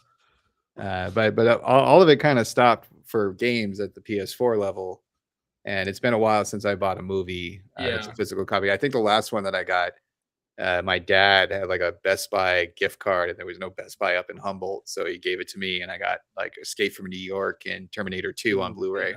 Like I'll say, I don't buy physical media much at all anymore, except for books when I didn't have my injury. But like I buy movies all the time. I just buy them on like Apple. Like the last one I That's bought not the was Ready question. or His Not question 2. is physical Hey, media. I'm just pointing things out. Oh my God. Trying to keep us on track here so we can finish this up in the next 15 minutes. Damn autistic woman. She just be going off track and going on these tangents. Yeah, exactly. I'm autistic. What do you want from me? Do we think it would rid this or actually hurt Sony, or will it blow over? Well, listen to the last hour of our conversation and you be the judge. Yes. I have probably like close to 1,000. Yeah, that isn't surprising. That's a lot. I support physical media. I buy it. I'm not saying there's anything wrong with it. I'm just saying that's a lot. That's a huge collection. Also, when I talk about music CDs, I am counting all the ones that I burned that are on like a... There you go. Like I buy, look, I got the arcade cabinets and stuff. I guess that's a form of physical media. I have a bunch of Switch games. I have multiple Blu-rays. I have multiple PlayStation games. I have multiple DVDs. I have a lot because I know what it's like to like love something and not be able to experience that thing for like a period of time. Like my favorite movie of all time, I couldn't watch for most of my childhood because they just didn't make copies of it. Like Transformers, the movie was like out of print. That's Like, why the VHS tapes would just kind of be worn out, you know? Yes, like it was. You could not get a copy of it. So when I found my first copy of the movie that I found when they started like actually selling them, I had to like order from overseas. Sure. Because it was only overseas they had a copy of the movie, the Blu-ray of it. So I got a Blu-ray copy of that from overseas, and then when they brought it to the United States, I bought like 3 copies here of 3 different versions of it: the 4K, the regular Blu-ray. I have like 6 different copies of that movie because I love that movie so much.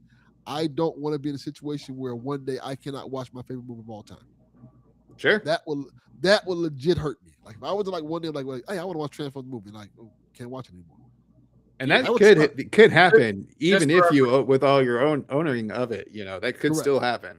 I just want to make sure I understand. When you say Transformers the movie, you mean the 1980s animated version and not the goddamn sure don't mean the fucking Michael Bay movie. No, he's not talking about that. No, one will rise, one will fall. I just wanted to make sure that I understood because I've heard someone say that 2007 Transformers is their favorite movie before, and Well, and this is how I know Delvin loves Punishment because that's his favorite movie, and within like the first 10-15 minutes, every single Autobot that you loved for the first season is killed.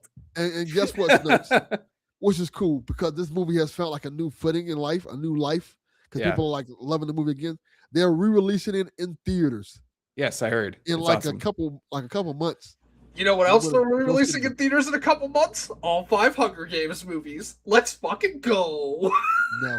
So about the Transformers, Delvin. About Transformers, I will be going to see it. And they apparently, this is PlayStation news, but they added another scene alluding to they're going to make a sequel to the movie. Oh, really? With Hot Rod or whatever? Rodimus Prime? No. Apparently there's like this extra scene they've added to the movie, which is weird because they're alluding that, hey, Optimus Prime is alive. But I'm like, we know he's alive. Like the cartoon show brought him back. Yeah. Yeah. That whole fiasco too, I love it because they're like also working on a G.I. Joe movie around the same time, and then they see the fallout from Optimus dying. They're like, Duke's in a coma, we promise. Yeah, like he's coming back. And I hear you. There is something about wanting to preserve and be able to watch things over and over and over again and have access to it. I mean, one of the reasons I am signed up for Disney Plus is because they have The Simpsons. And I love The Simpsons. And despite having 20 seasons on DVD, complete access to it. Yeah, but like despite having 20, seasons on DVD, I want access to the rest of it. So I hear you, man. You want to be able to access stuff you love. There's also the randomness of it. There was this Tim Allen movie called Big Trouble that I can't find anywhere for whatever reason. It's not on the streaming. If you want to get a DVD, it's like $30 last time I checked. Like it was just like, why is this one movie that's just kind of like a throwaway 90-minute comedy so hard to find? Yeah, it's crazy how that works, but that's what it is, man. That's kind of why it's important to kind of like the things you love, man. It's just hold on to them, especially considering like you get older, you start realizing like, damn, things are changing, and you want something that's like close to your heart. I mean, that's why I still hold on to my physical comic books. I hear you, man. I hear you. All right, let's get through the rest of these questions. Let's see what we got next. Murakami, what is this? Rebecca 1Q84. Yeah, I just copied their. They sent this over on Blue Sky. I just copied their username, so that's their username. So that's how they pronounce it. 1Q84. That's just how it was spelled on. I think Murakami is just fine. Yeah, Murakami's dope. That's a great name. Yeah. Hi, for someone who's only played Assassin's Creed Black Flag and wants to play more Assassin's Creed games, what is the next game you would recommend? And Haley, you just recommended a bunch of early episodes. That's good. Good way to do it. What do you think is the best financial play for someone who has a lot of physical PlayStation games? Trade them in now or hold them for a few years? I will answer the second question. Sorry. Yes. Go ahead. No, hold them. Hold everything you can, because you're going to have more value holding on to those than you will getting rid of them.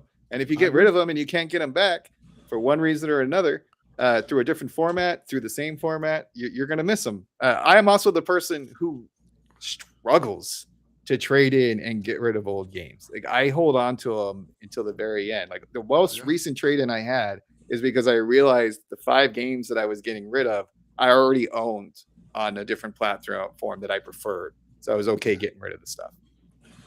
Yeah. So on the physical games, I would hold them, especially if you're like into physical games, because again, they're at the moment, and we'll see if it changes. But we just talked about that. But I would just hold them. On the Assassin's Creed thing, since you've only played Black Flag, I know I recommended a couple before, but if you're really big into the naval combat, I would recommend Odyssey, because it's a more streamlined version of the combat, but like there's a lot of it you can do in that game. Like half the map is water because you're like sailing Greece, right? Which is good. It's like big on the Greek mythology. Or if you want something a little more different, you could play like Unity or Syndicate, which are some of the older style, like Black Flag, with stories set in like the French Revolution or I don't know where in the historical like timeline this period of London is, but like Syndicate is like some form of, I don't remember the name for the revolution, of like workers' rights in the UK during like 18 something. I guess it was the first Assassin's Creed game to also give the player character a fucking grappling hook, so you would like literally like zip line up buildings. Every time I had grappling, I think of what a name from Gravity Falls. I've never watched Gravity Falls. Gravity Falls is a great show. Mabel Pines. I've heard great things. I've just never watched Gravity Falls. I'm out here watching Supernatural for the 15th time. in Gravity Falls, on the first episode of Gravity Falls, Snurts, I knew that would make you laugh. At the end of the first episode of Gravity Falls, their uncle, because the whole plot of this, they stay in like camp, like a souvenir shop, where they sell like mysterious things and stuff like that. Kind of like a grifter shop almost. So their Uncle Stan gives them a box like, hey, y'all can take one thing out the box and it could be yours as for working here for the first day. So the boy, he takes out his little iconic hat and puts it on like, oh, this is pretty cool. I like this hat. I'll take this. And his sister Mabel Pines goes in the box and immediately finds a grappling gun. Hell yeah! She's like, oh, cool, a grappling gun. She starts shooting and throughout the show, there's these throughout the history of the show, there's these little segments that happen where she just randomly pulls out the grappling gun and uses it. It's a good callback throughout the entire run. Throughout the series, to various degrees of success. It's great. I also we're both fans of the Who Would Win Masters show, and whenever Sam Proof hears a grappling hook, he gets super excited. So that's what I thought of for that regard. When it comes to other Assassin's Creed games, I have very little experience, and I usually go for the history period that I enjoyed. So I enjoyed the one in the French Revolution, and I enjoyed Ezio for the Italian Renaissance. Yeah, Ezio is Italian Renaissance, Rome, and Constantinople, I believe. What I don't recommend is the Viking game, because if I feel like Assassin's Creed, Black Flag, and Valhalla are they similar, but they're different enough, and you might get turned off by the series if you go right into Valhalla. Because that's kind of what I did. I primarily played a ton of Black Flag. Granted, I played the French Revolution one before, but I went into Valhalla. I was like, this ain't really doing it for me. Well, also, I love Valhalla, but that game is giant. That game is huge. That's what I'm saying. It's a little. It could be intimidating. It's also a prime example of Ubisoft with their they have to write the story in a way where you could do each story arc differently than somebody else. So most of them don't connect with each other because somebody else could do this storyline before the storyline that you just did. And so they have to account for that. So it's a prime example of nonlinear storytelling being harder to write a story for. Sure.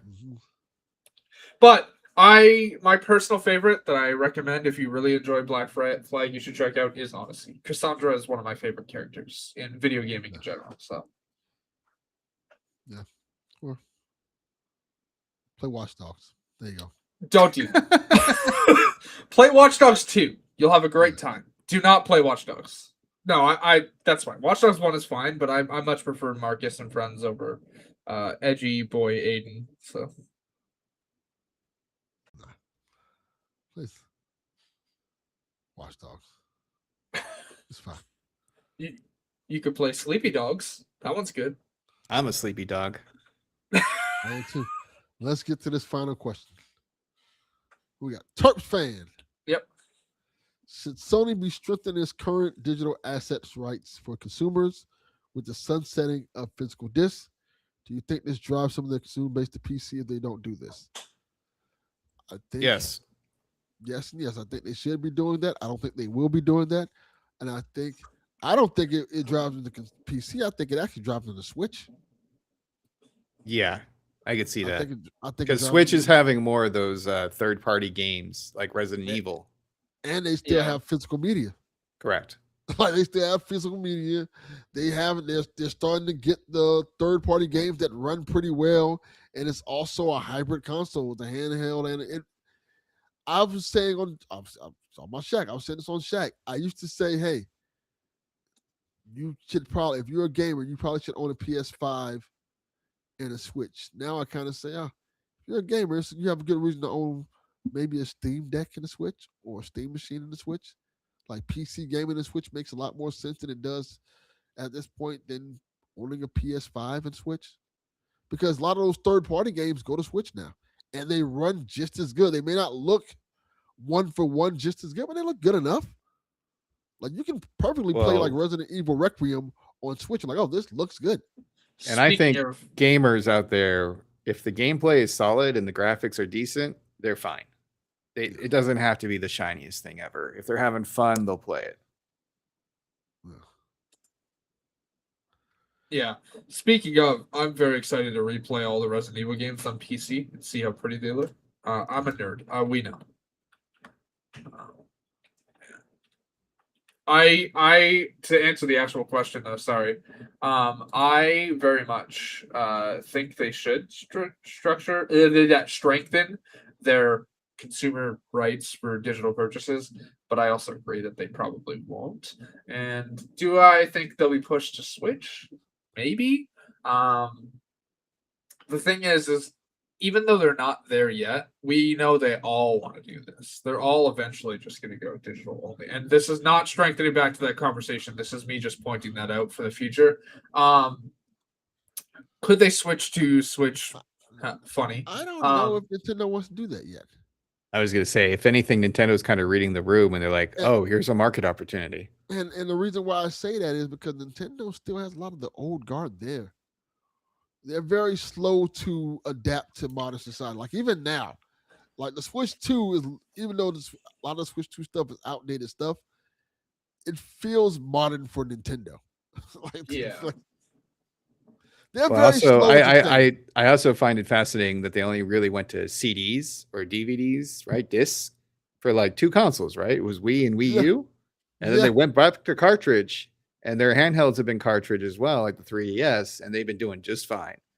So I find it interesting that the company that was being so dogmatic in their approach to their type of gaming, cartridges, and telling Sony to go make their own game with Square Enix or console, right, for Final Fantasy, because they wanted that on a CD back in the day, are still sticking with cartridges today, and it's just as viable as DVDs are. It's kind of fascinating, the whole arc of it all. It's their stuff. It's their proprietary stuff. Like you can't go make a Nintendo cart. You know Correct. So it makes sense to them. I think like this, Nintendo is very old school in a lot of ways, and I think in this case it benefits them. If that makes sense. As long as they don't do the marketing faux pas that Sony did, and they're like, this is how you share a Nintendo game. And like 10, 20 years from now, we're like, yeah, but I'm in agreement. I'm in the same boat that you all. Like, should they strengthen them? Yes. Will they do it? Not until they're forced to financially. So probably not. I didn't think of the Nintendo push, and I think that's a very valid addition to this question, Delvin. And say like, oh yeah, I could totally see that. You know, sure, I didn't get the God of War game, but I got this cool Donkey Kong game, and I get to still play Resident Evil. Yeah, you still get to play most of the games you love. You get to play Final Fantasy, you get to play Resident Evil, you get to play all these hot new games, and you get to ask to have it on a handheld as well. So yeah. All right. Yeah. That'll do it for us. We've been going 3 hours. Y'all like this is PSXPG. Man, time to end this goddamn show. I agree. Be kind. Peace.